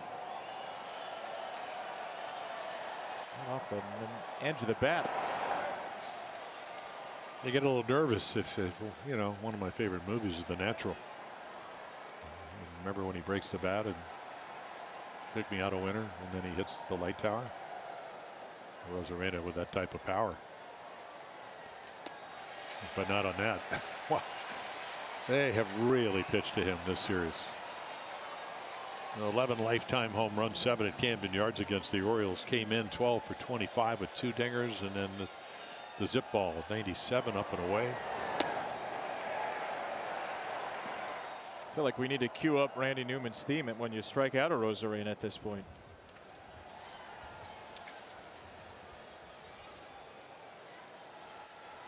Three Ks for him today, 7 on the series, and now Mountcastle smothers the ground ball from Mejia and feeds Baumann beautifully for the second out. Yeah, he gets over there with plenty of time, and Ryan Mountcastle more comfortable every day he gets to play. First base, came up as a shortstop. Well, again, it's never really kind of been about the glove. Always more of an arm issue, so he able to keep it from going into right field. That's a little taste of Pickcastle right there, as we found out from John Means. Ryan now calls himself. He's had a pretty good year defensively at first base, Ryan, and pretty good at first base is a huge jump. Really struggled in left field last season. Was okay at first base, kind of grew into it as the year went on, but didn't grade out that well. And he has been one of the Orioles' better defenders this season.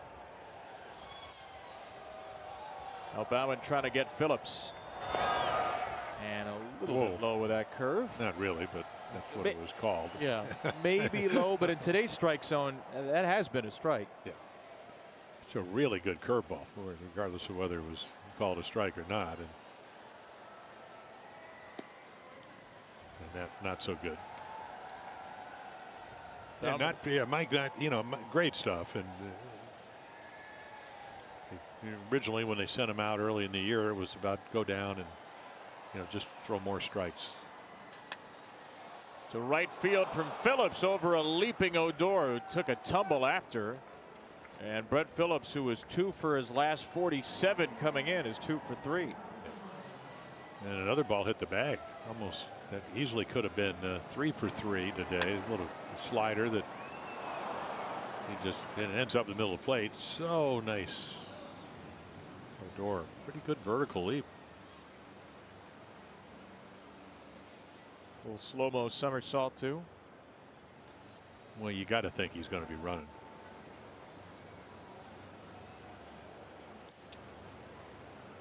Baumann certainly does. Bruhan with a double in the second, and play to the right field corner that Phillips was thrown out on. 9-4-2 on the relay. Fake to steal air. Bruhan sprays one to center for a hit, and Phillips is going to go first to third. Mullins does not attempt to throw there, and the Rays have back-to-back hits with 2 down. Yeah, 2 of the guys that are hitting, in the 150 range. Oh, right down the middle. Not hit hard, but certainly gets to it.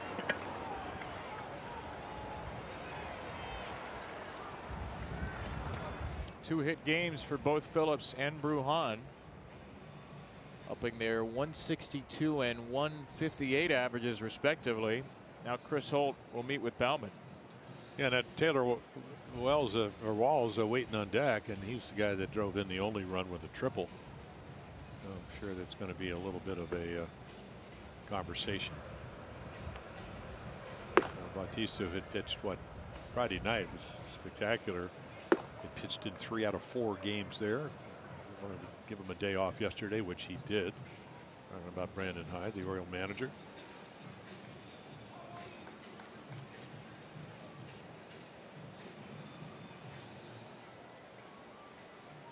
So the Rays 7, 8, 9 hitters today have gone 5 for 8.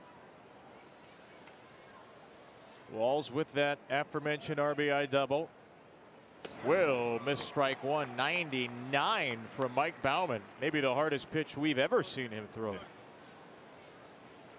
Well, he's got a big arm, always has. I don't know about a 99. Chris, we saw Bautista hit a 101 the other day. A breaking ball here, a number. Odor's got to hurry. He gloves it. His throw is in time. He got him at first. I'll tell you what, a spectacular defensive play. Relay earlier in the game to throw out the runner at home. I just don't. Yeah, I mean, you just don't see this very often. A little grounder. Watch this. And Mountcastle, right after you talk about how good he's been, not too many first basemen catch that ball. Or they're going to applaud. I mean, just one hopper. Really nice play by Mountcastle. Orioles' upcoming schedule brought to you by BGE. BGE, building upon what's important to everyone. That's smart energy. 2 more home games on this homestand. The Nats are in town. Battle the Beltways for the first time this year. And then the Orioles begin a 10-game, 11-day road trip, tying their longest trip of the year. They'll play 4 at the Chicago White Sox. 8 o'clock starts Thursday, Friday, 2 o'clock on Saturday. All those games on Masson.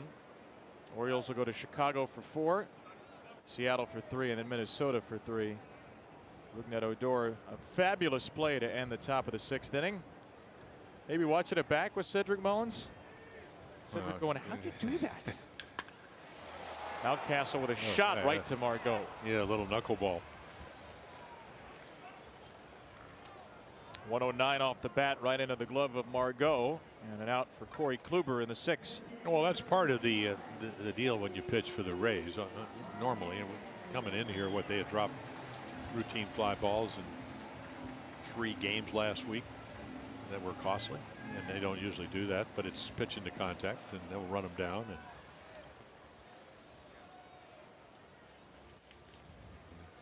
again, they're not a team that usually has 44 unearned runs like they have this year.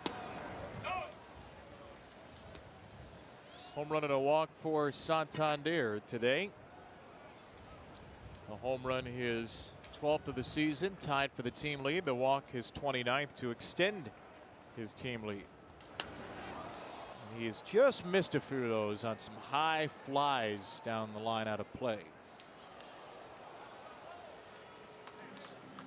I think it's not a surprise to see Anthony in the home run lead for this team at this point in the year. You knew if he was healthy, he had that potential. It remains surprising given his career numbers to see him with 5 more walks than any Orioles player. That's, of course, been the big jump in his game this year. And he can't lay off here. He did, though, apparently just get a piece of the changeup, stay alive. Yeah, Corey Kluber going to the changeup, struck out Mullins. Again, it's came in 1 for 15, so it's been a very effective pitch, but it's also a pitch he does it throw a lot, but again, you want to get a guy out the third time. You need to be able to do that. Maybe other than the way you got him out the first 2 times, and he can do that with that changeup.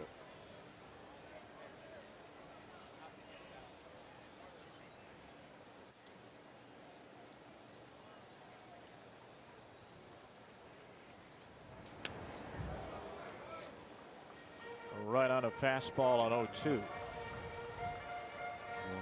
When he's swinging well, he can drive the ball to left field. So I made a couple home runs in Washington a couple of years ago.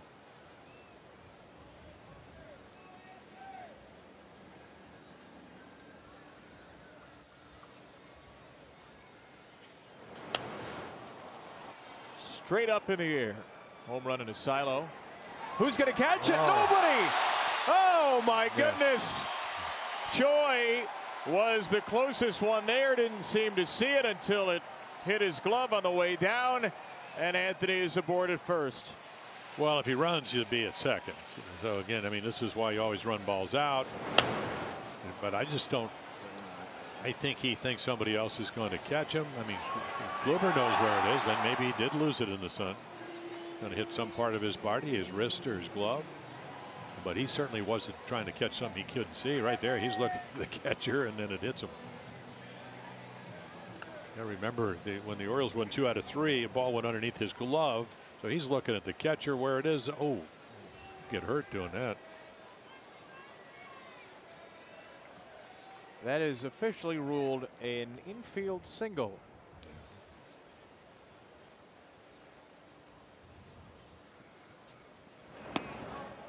That's where we should have team errors. I mean, look, you could give it an error on Choi, but I guess Dennis Hetrick, our official scorer, is saying, well, it's very tough to see that in the sun.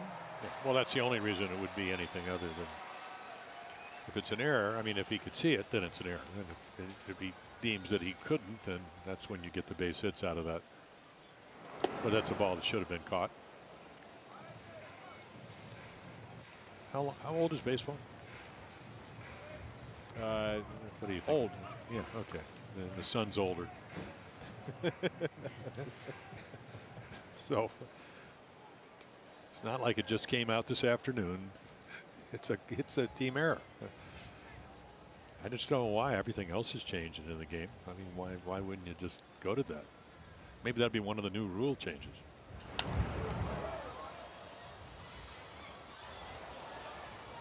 You know, I was looking the other day, and you know, bigger bases and maybe a pitch clock, and the fact that at some of the minor league levels, if you can only make 2 pickoff throws, and after that, it's a balk.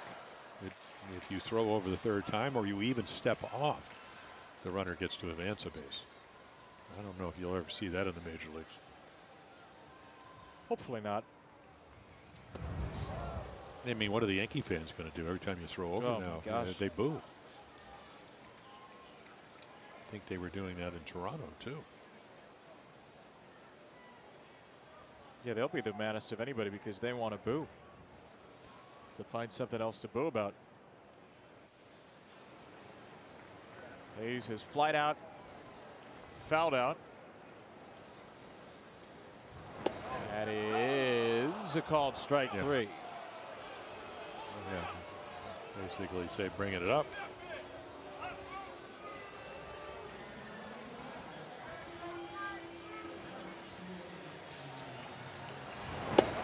Yeah, that's pretty much the perfect pitch. And let's see if it's on the plate. Yep, right on the corner.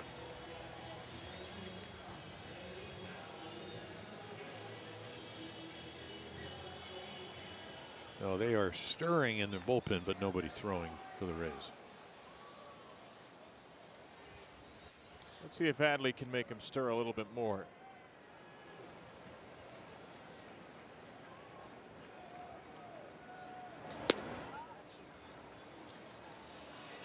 Eight-game on-base streak and a little bit of doubt.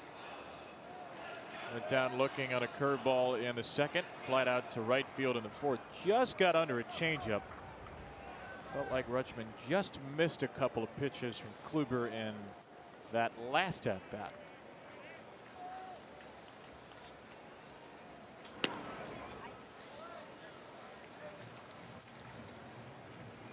We've learned a few things about Adley Rutschman in his opening month in the big leagues, and one of the things we've learned is he is not likely to beat himself. Tied for the Oriole team lead in terms of pitches per plate appearance. Excellent batting eye, as we expected to see. And on 2-0, he will blast one down the line, but out of play. Yeah, I don't think you know, they're talking about being more selective, and I don't think that's ever been in doubt at any level he's played. Now, this is the big leagues, but even here, you don't see him until he gets to 2 strikes chased out of the zone very often. And I would classify that type of hitter as a tough out.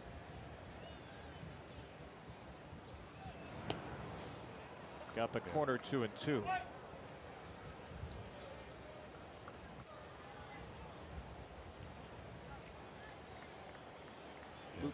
Bard in the Rays bullpen. Luke warming up the other day and came in and pitched, threw the ball well. Been a very cutter heavy day for Kluber. On 2-2, he'll throw a changeup. Second strikeout for Rutschman. 6 Ks for Kluber on a very good day, but the Orioles stay in front.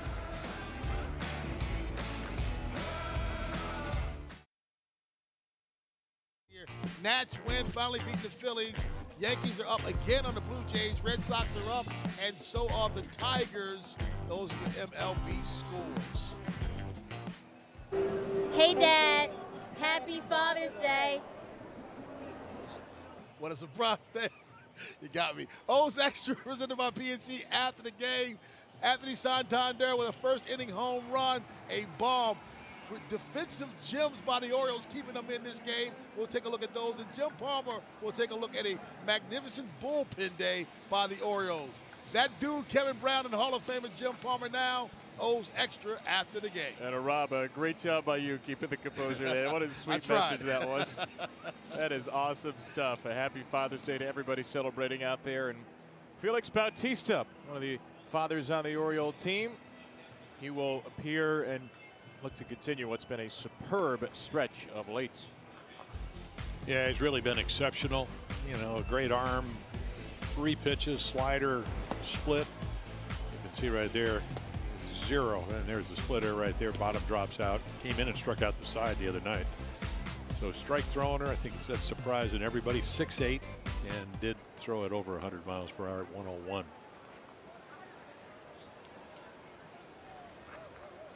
So the Rays down by 1 with 9 outs to go. Felix, the father of 2-year-old Xander Miguel, on this Father's Day, his first as a big leaguer. And he starts with a strike. Kevin Kiermaier apparently did not hold up. And that pitch at 99.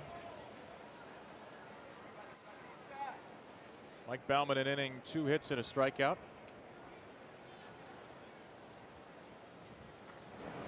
Whoa. Wow. Stu Sherwater is in the line of fire right now. This was the first pitch from Bautista. Whoa.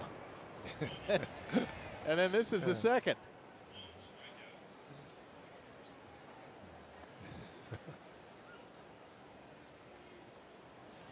He's probably wondering what's going to happen on the third one. Thank goodness. He's probably thinking there was a fastball coming to the mask. Well, what if you're Kevin Kiermaier? Roy Kent. I mean, come on.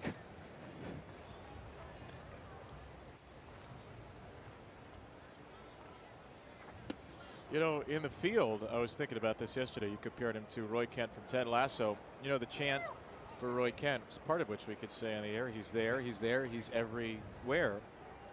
Kind of describes Kiermaier in the field. Yeah, very much so. Right now he's battling with Bautista, the Rays leadoff hitter, with Margot and Diaz to follow.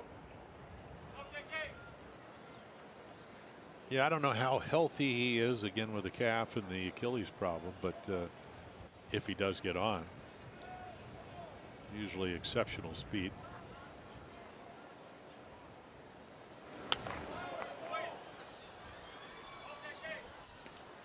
Remember, the Orioles were supposed to start Jordan Lyles today, and he was scratched with a stomach virus. So both started through 2 2/3. Baker an inning, gave up a run. Vespi 1 1/3. Bauman 1 inning. And now Bautista. And an absolutely nasty splitter. And Kiermaier may have just been frozen. Either way, it's a good take. Yeah, I don't know how he took that pitch. Other than, you're right, he did get fooled. Couldn't get the bat going. 8th pitch coming to lead off the 7th. And a ground ball chopped right back to Felix. Little bobble, and then an underhand fling to Mountcastle. Have you ever seen him field a ball? That may be the first time. Nothing comes to mind. Yeah, and so he throws a strike, and it happens to be at 99 miles per hour, and then there you go. I haven't seen him turn a double play ball. There you. It's his 3rd assist. That's it. 3rd assist as a pitcher. So he's only had 3 ground balls that he's been able to make a play on. Manuel Margot. Ball 1. Double barrel action now. Bard and Jalen Beeks in the bullpen. Yeah, Beeks pitched up in New York as an opener, so he's got required rest. Yeah, there's 100.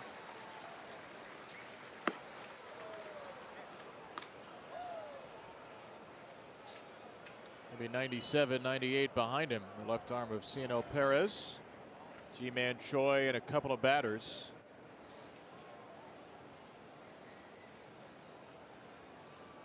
A walk and 2 strikeouts for Margot, who flicks a splitter away. 1 and 2. Well, this is pretty incredible to watch a guy come to the big leagues that was known for being wild and be able to command his stuff as well as Felix Bautista has been able to do.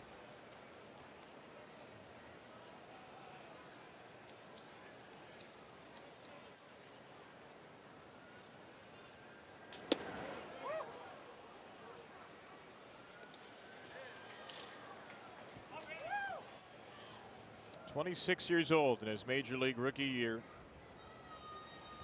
Perfect 1 1/3 innings on Friday night. Was credited with the win in that game. And 100 fouled away by Margot. He's pitched a lot of late. Bautista, Brandon Hyde told us he did not want to use Bautista yesterday. This is a 4th game in 6 days, and he's still throwing 100 and 101 mile an hour fastballs despite all the work of late.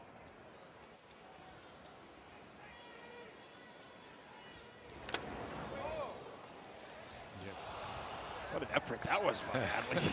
My gosh. Does any catcher try to do that? Well, he was 1-1, and there were reasons why they thought he was the best player in the country.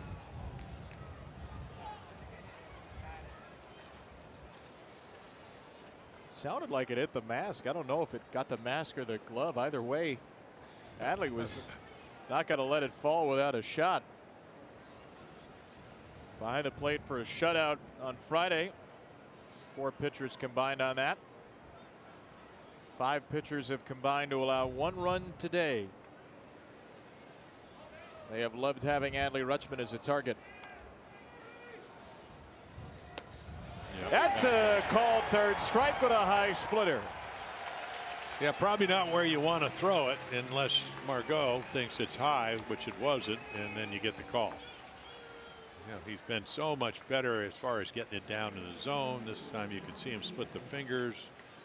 It is a high strike. Stu Sherwater very much part of that equation, calling the borderline high pitch a strike. 3 strikeouts for Margot, 3 for Rosarena. Orioles have struck out 9. Here's Yandy Diaz. Likely the final batter for Bautista, with the lefty Perez loose and a lefty Choi on deck.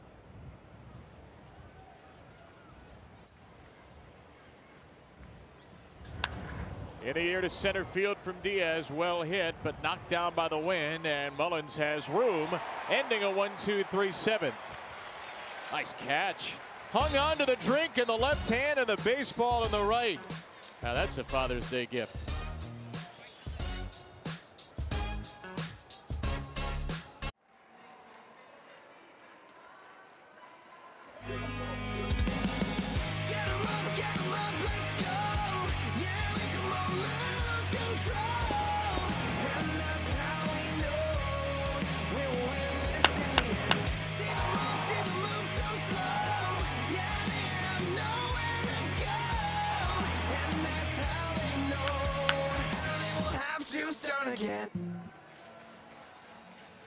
Orioles have sparkled defensively today. 5 pitchers have combined to allow 1 run, and the O's lead the Rays here on Father's Day.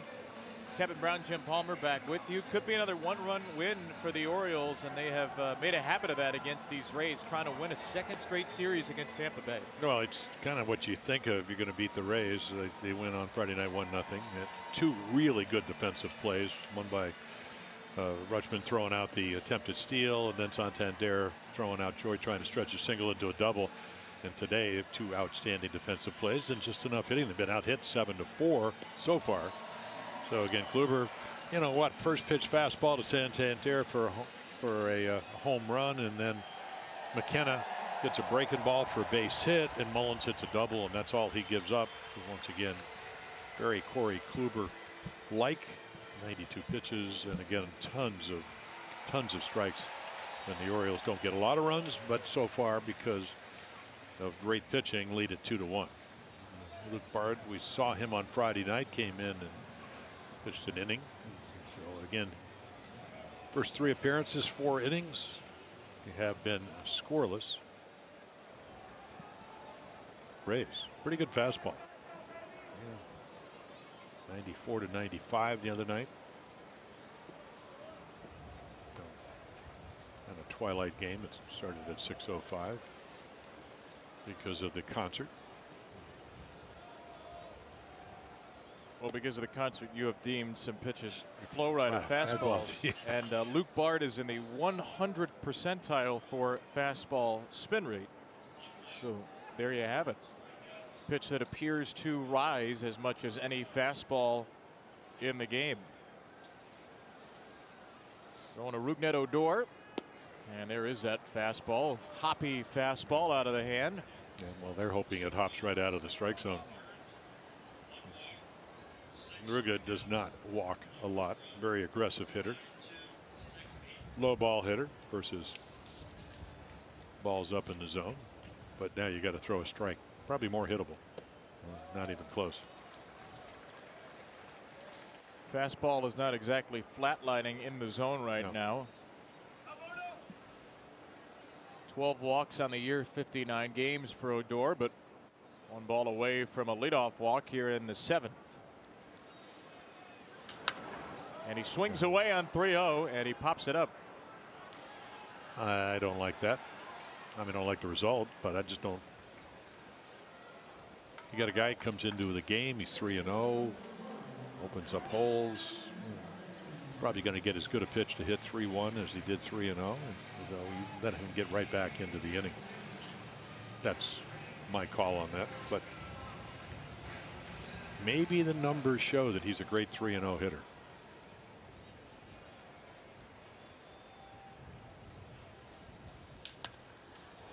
First pitch swing from Nevin. And Phillips is there. Yeah, you play at the Trop. It's the white ceiling. Can't ever take your eyes off it, because if you do, you'll never able to find it when it gets up into the rings and the white background. Here it's the sun today. By the way, the numbers for Odor, swinging on 3-0. Has now 2 for 6 in his career, 2 singles. So not a lot. It's only done it 6 times. Not a lot of 3-0 swings. There are only 6 at bats that have ended 3-0. Maybe a foul ball or 2 in there.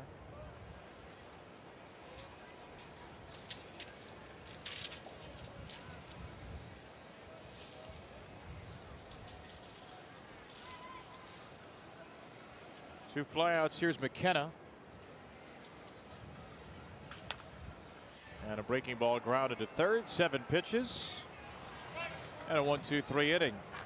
6 outs to go for a series win for the O's. Happy Father's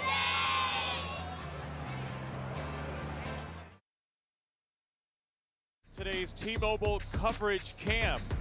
And boy, as the Orioles infield covered ground this year, led by Jorge Mateo at shortstop.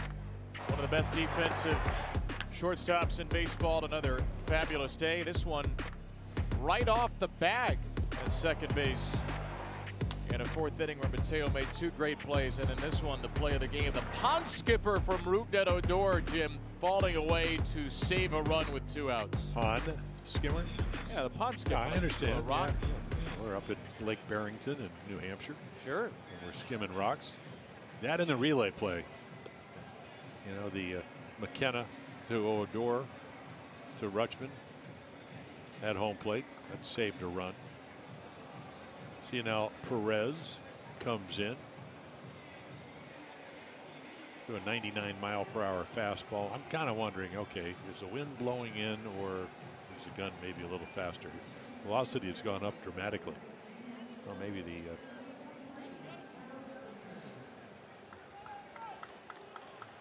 So you think the wind is blowing the pitches? I don't know. I don't know. Theory. Dennis Martinez, who pitched here and went on to win about 246 games, he said he used to wait for the wind to gust in Candlestick, and when the back of his hair would blow up, that's when he'd wind up and pitch. But this is not Candlestick Park, even though it's a little more blusty than normal. Yeah, a little candlestickish today. 96 there. High skies and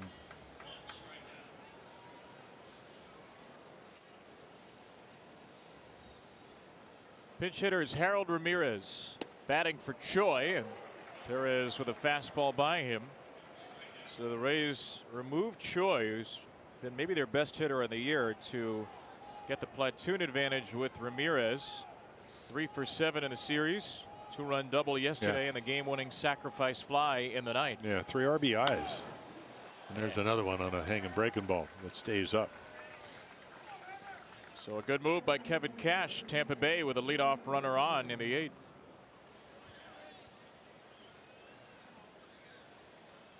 Yeah, didn't real until we saw Ramirez play. I mean, we saw him play last year, but I never had any idea he could run as well as he does.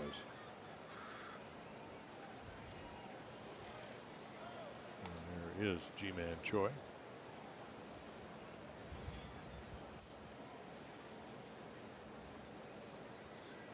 Ramirez 2 for 5 as a base stealer this year.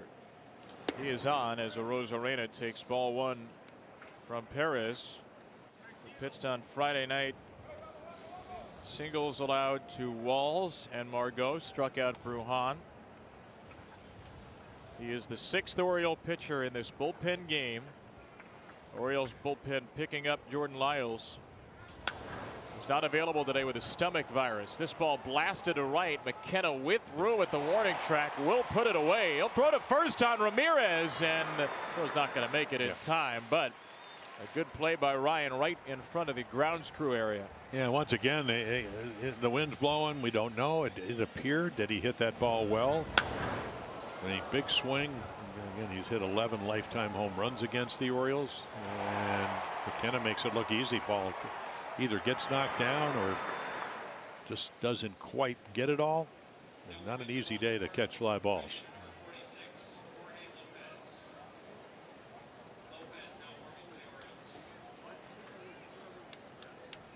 Now Adley Rutschman is out for a meeting, and Rougned Odor will join. Well, again, Lopez getting up in the bullpen, so you're going to give him a little bit of time.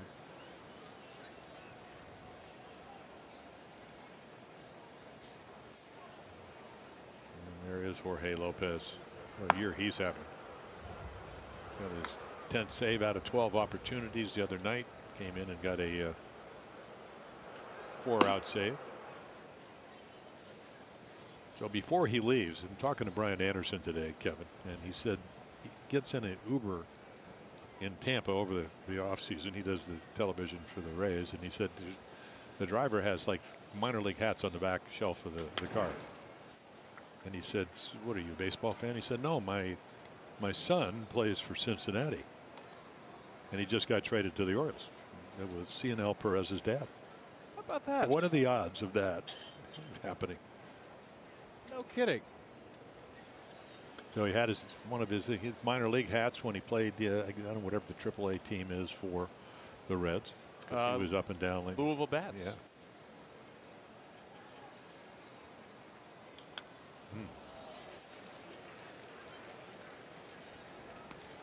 Just never know who you're going to meet in an Uber, I guess. Yeah, exactly. Perez has worn quite a few minor league hats in his career, and that's been forgotten this season. He's been such an important part of the Orioles bullpen. He was really a fringe candidate to even make the opening day roster this year. Well, he's always had a good arm. I mean, if you looked, before we started the season, and I looked at last year, and he was, I think he pitched like 26 innings, struck out 26. They showed every strikeout, and most of them were in high fastballs, all 95 to 97 miles per hour. But he also walked 20. Well, wildness has not been a problem this year. That's a high fastball, pummeled to center by Mejia. Plenty of room for Mullins out there in the high sky. Puts it away. Ramirez will hold it first. And a couple of flyouts induced by Perez.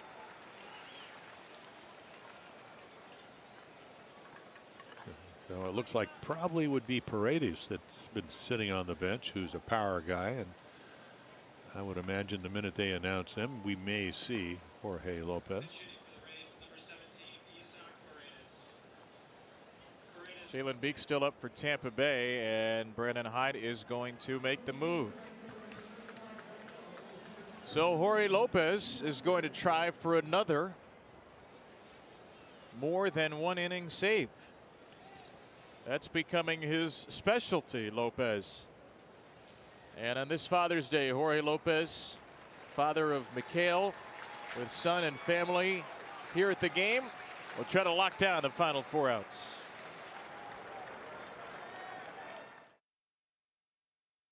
More special Father's Day than Jorge Lopez. That is his son Mikhail, 9 years old, in the dugout earlier this year. And there is Mikhail in the stands right now.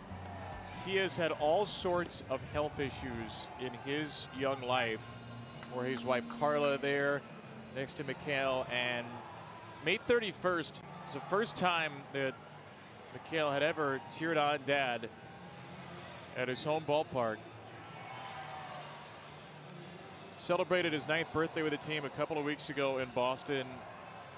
Has had health issues really from just about the moment he was born. Dealt with Crohn's disease. And Jorge has been able to spend a little bit more time with Mikhail, who's been doing better of late. And on Father's Day 2022, first Father's Day where Mikhail Lopez gets to watch his dad in person.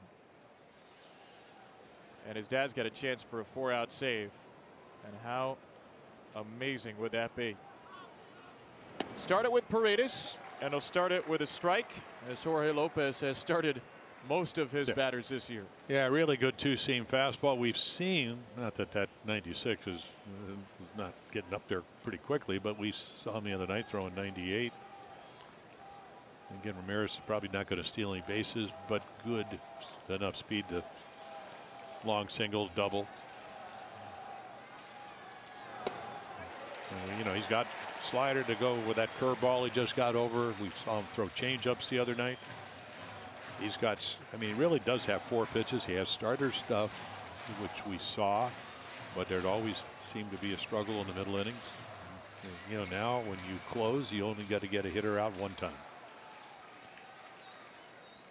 The pinch hitter Paredes with a .244 on base percentage. Does have some power. And there's the slider. 11 straight outings without an earned run for Lopez. 14 innings in that span.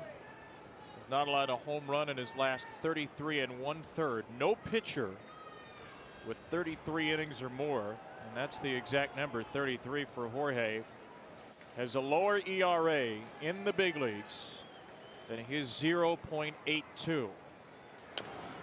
Paredes stays alive.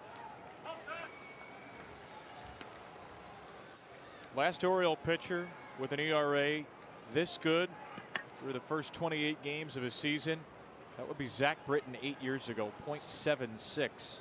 I think that's the year he was, what, 46 out of 46 saves? He only put 18 balls in the air the whole year.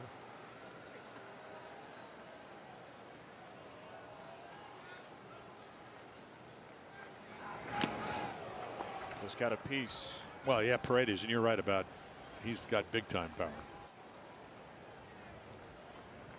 And big time pull power.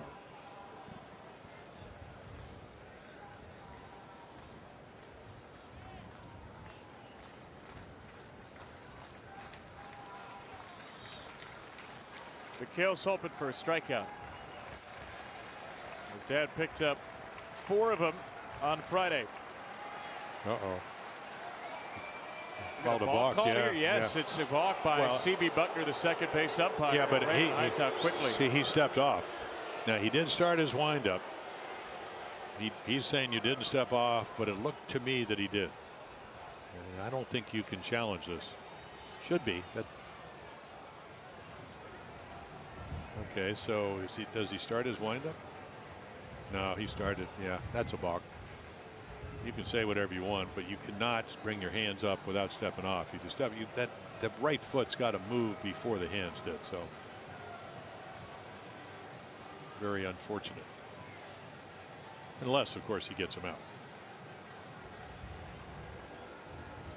Got to work on his right shoe right now, Jorge. So Ramirez, who, as we've seen, runs very well, now in position to score on a base hit. Hayes is very deep in left field, so a hit likely anywhere to the outfield would score him.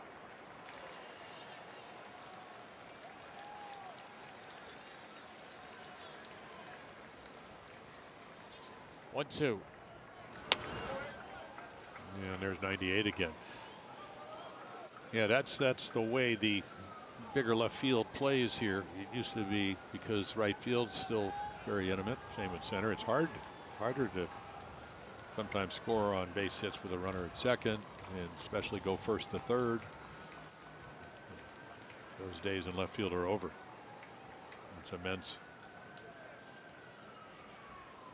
2-2, a slider low, and Paredes will see an 8th pitch from Jorge Lopez, who, like Bautista, is throwing for a 4th time in 6 days and is in there because the Orioles have an off day tomorrow as they try to secure a 2nd straight series win against a Tampa Bay team that beat the Orioles 18 out of 19 last year. A tying run at second, Ramirez.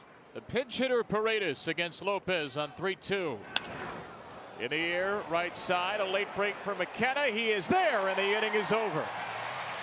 Lopez works around the balk and gets the Orioles to the doorstep on Father's Day.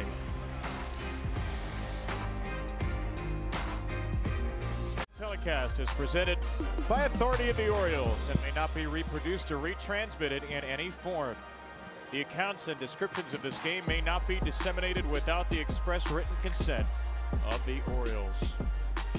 One more big happy Father's Day from all of us to all of you celebrating, and thank you for spending part of your Father's Day with us. All we want for Father's Day is an O's win. You're almost there. 3 more defensive outs. Orioles trying to get some insurance now with a 2-1 lead. Could be a 3rd consecutive 1-run game in this series after a 1-0 Oriole win on Friday and a 7-6 Tampa Bay win yesterday. Jorge Mateo against Luke Bard, and Mateo is drilled up and in. Brandon Hyde is sprinting out of the dugout as Mateo gets drilled on the 1-0. Looked like it was right around the neck That is really, really scary, and Mark Shires is here to keep Mateo upright. Well, I think you got to go into shock when you get hit like that.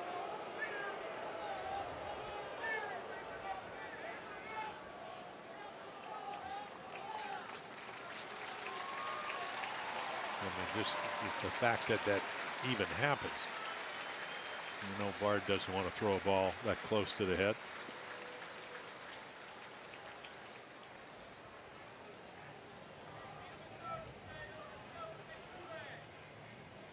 Oh. Yeah, he gets the shoulder and then somewhere around the throat.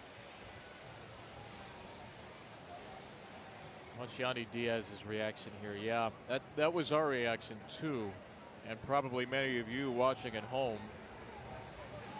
Mark Shires, part of the Orioles training staff, is talking to Mateo right now. Obviously, anything up near the head area is a possible concussion, and he's trying to suss this situation out with Jorge, who it appears would like to stay in the game.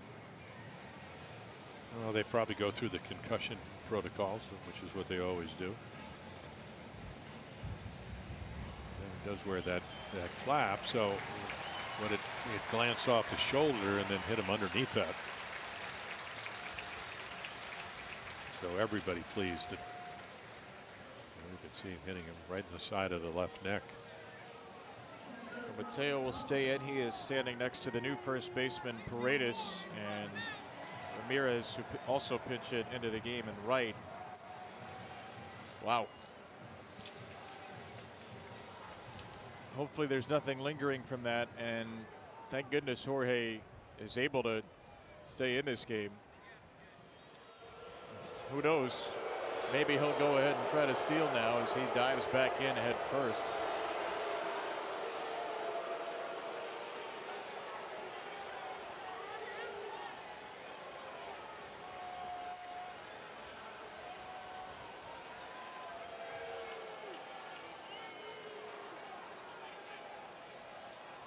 Oh boy.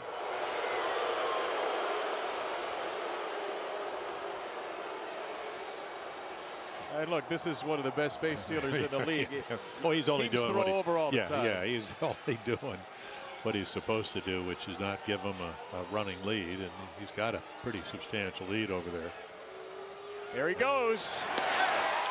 And Mateo is in there, and the ball kicks away.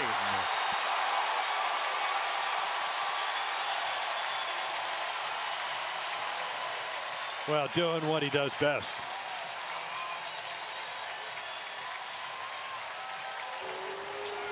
Big jump. You can see ball out. Perfect ball to throw on, but this is on Bard.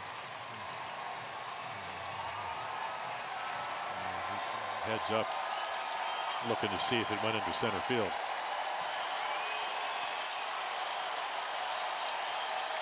A rousing ovation still going on for this Orioles crowd, who has made Luke Bard public enemy #1 and taken the cause of Jorge Mateo, who swipes his 17th base of the year.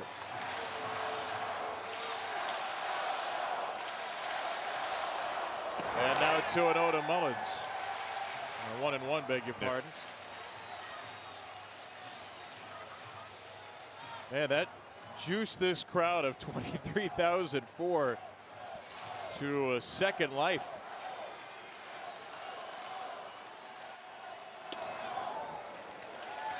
Yeah, I'm surprised he called that first pitch a strike, because Mejia came right out of his stance to try to throw out Mateo. But they did get a strike called. Mejia is now 0 for 20 trying to catch base stealers this year. But as you said, not a lot you can do with Bard's slow release. 2-2 for Sid. I'd love to get him in over. Castle on deck. Have to bring the infield in if he gets the third with less than 2 outs. And of course, Bard, now that he gets the 2 strikes, is going to strike out Cedric Mullins.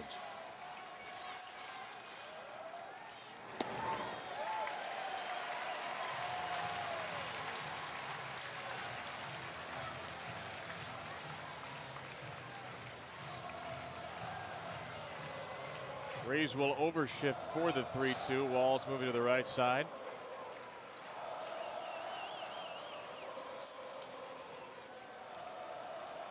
Mullins an RBI double back in the third.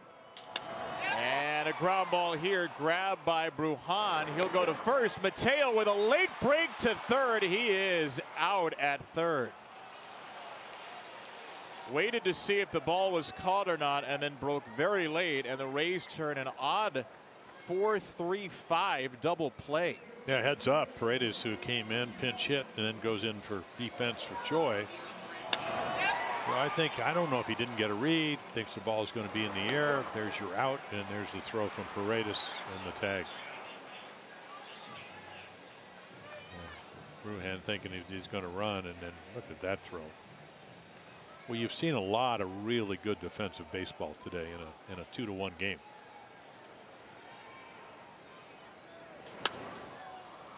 Ryan Mountcastle out of play. Mateo, Odor have been great for the Orioles. The big play defensively in the second inning. The relay to cut down Phillips at the plate. McKenna to Odor to Rutschman. Orioles 14th outfield assist this season, tied for third most in baseball coming into the game. And now Ryan trying to add to an 8-game hit streak. Takes ball one.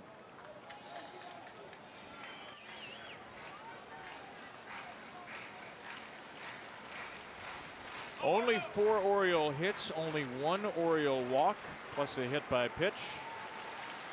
Right now it's enough. Rays are going to have 8-9-1 Brujan, Walls, and Kiermaier in the ninth against Jorge Lopez.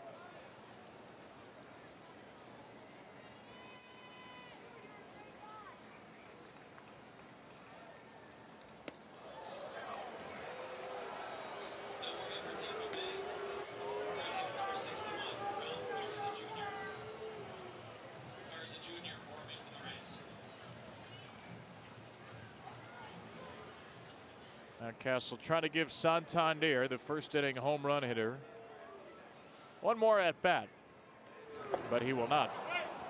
To the ninth we go. Jorge Lopez looking for a Father's Day Sunday save with the O's up by 1.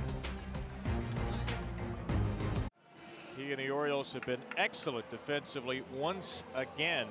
Orioles committed their first error in the last 7 games, but they made a number of terrific plays. Mateo, McKenna, Odor among them. And the O's are 3 outs away from a series win against the Tampa Bay Rays. With a victory, the Orioles would go to 30-38. They would win their 30th game in game number 68. Last year, the Orioles did not win their 30th game until game number 92. They were 30-62. Vidal Brujan leads off the ninth against Lopez, and Brujan lifts one to shallow right field. McKenna, 1 pitch and 1 out. 4 straight flyouts for Tampa Bay.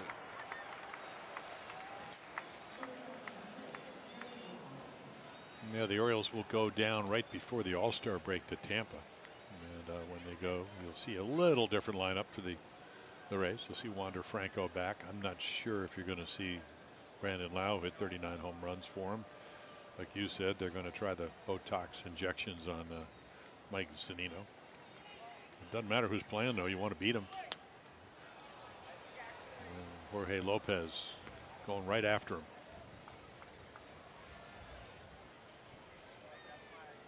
The 11th time he has pitched multiple innings this year.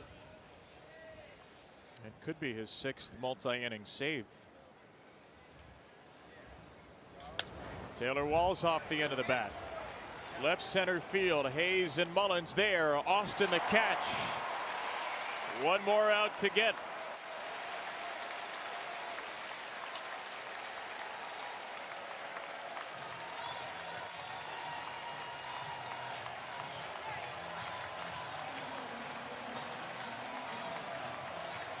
Pitching in front of his son Mikhail on Father's Day for the first time. Wife Carla in the stands. Jorge, who lost his grandfather earlier this season, There is McHale, hoping to celebrate. One more out. And a ground ball from Kiermaier is going to put a little stop to the celebration as Tampa Bay puts the tying run on in the ninth. Well, that's where you want to see him because he's now 5 for 10 lifetime. You want to see him with 2 outs in the ninth inning. Now, if he's healthy, and I don't know if that's the case, he's certainly, even though Lopez holds runners well, he's 5 out of 6. But didn't play on Friday night because of the calf and Achilles problem. But they do now have the tying run at first with 2 outs.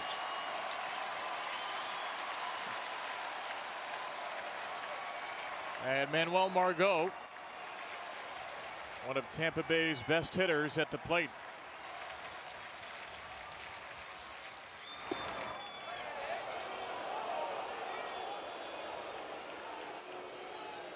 Yeah, only 6 at bats against Jorge Lopez, 2 for 6.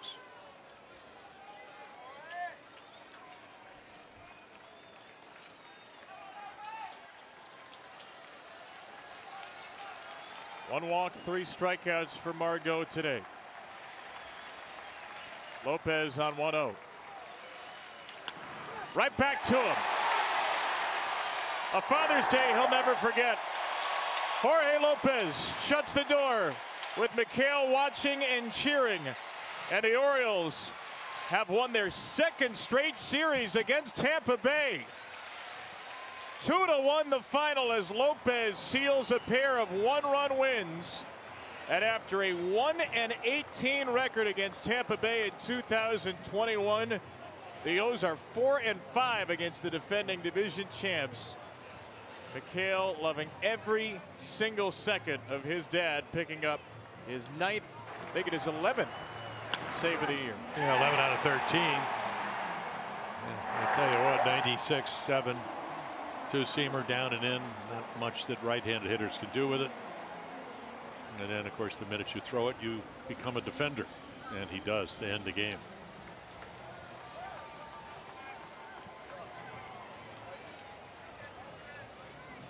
So 3 one-run games in the series. Jorge Lopez, who must have some kind of emotions pulsing through his veins, looking around in the crowd right now. I'm sure he'll be reunited with his family soon, continuing a season that may well put him in Los Angeles in the All-Star game at this rate, with a .82 ERA coming in that has been lowered even a little bit more. Big hit today came from Anthony Santander, who had 2 hits and a walk in 3 at-bats today, and this was the big one, a home run off Corey Kluber in the first. Yeah, Corey didn't make a whole lot of mistakes. Maybe that, maybe the double to Cedric Mullins that scored the 2nd run, the winning run, as it turns out. So, Anthony. And Anthony Santander, along with Orioles interpreter Brandon Quinones here. There is the man Q. Yeah, you're pointing to him, Anthony. You know who's the man. Hey, take us through that first inning home run. What were you expecting on that first pitch from Kluber? Mira, de verdad, estar a tiempo para hacer un buen contacto, darle adelante al correr. Gracias a Dios lo pude conectar bien. Yeah, honestly, just looking to be on time, trying to make really hard contact against his cutter, which is a really good pitch. Well, you know, again, it looked to me that maybe a little taller in your stance, hitting left-handed. Maybe, you know, you're going to be 6'5" before the season ends. You're going to really get tall. Poquito, es parte del ajuste que hay que hacer durante la temporada. Me siento un poco que puedo usar mejor las manos y bueno, gracias a Dios he podido dar buenos turnos. Yeah, a little bit. You know, it's part of the adjustments that you make over the course of a season. It's really helped me, you know, get to my hands a lot quicker, and it's been helping me out. Anthony, we saw you pointing to some folks in the stands after your home run. Who were you looking to after you rounded the bases? Mi familia está arriba y bueno, este jonrón dedicado a mi padre, gracias a Dios, tremendo día para él. My family, you know, my family's up there. I dedicate that home run to my dad, and it's been a really great day. Anthony, what has your dad meant to you as you reflect on your life with him on this Father's Day? Oye, increíble, de verdad que sí, ha sido mi soporte desde niño y gracias a Dios está compartiendo aquí conmigo en Grandes Ligas. Algo inexplicable.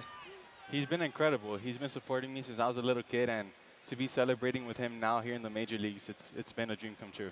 So we were talking about, there was a great article written about you that one of your passions is cooking. Who's the best cook in the family? Oh, Papa. Papa. No, well, how about on Mother's Day? Mi mamá cocina también, pero mi papá es el chef. Yeah, you know, my mom cooks every once in a while, but my dad's the chef in the house. Oh, well, there you go. Good answer on Father's Day, Anthony. Congratulations on the win. Go enjoy the rest of your day with your family. Thank you. Thank you. Big day for Anthony Santander. Great day for the O's. They win it 2-1. Another series win over the Rays.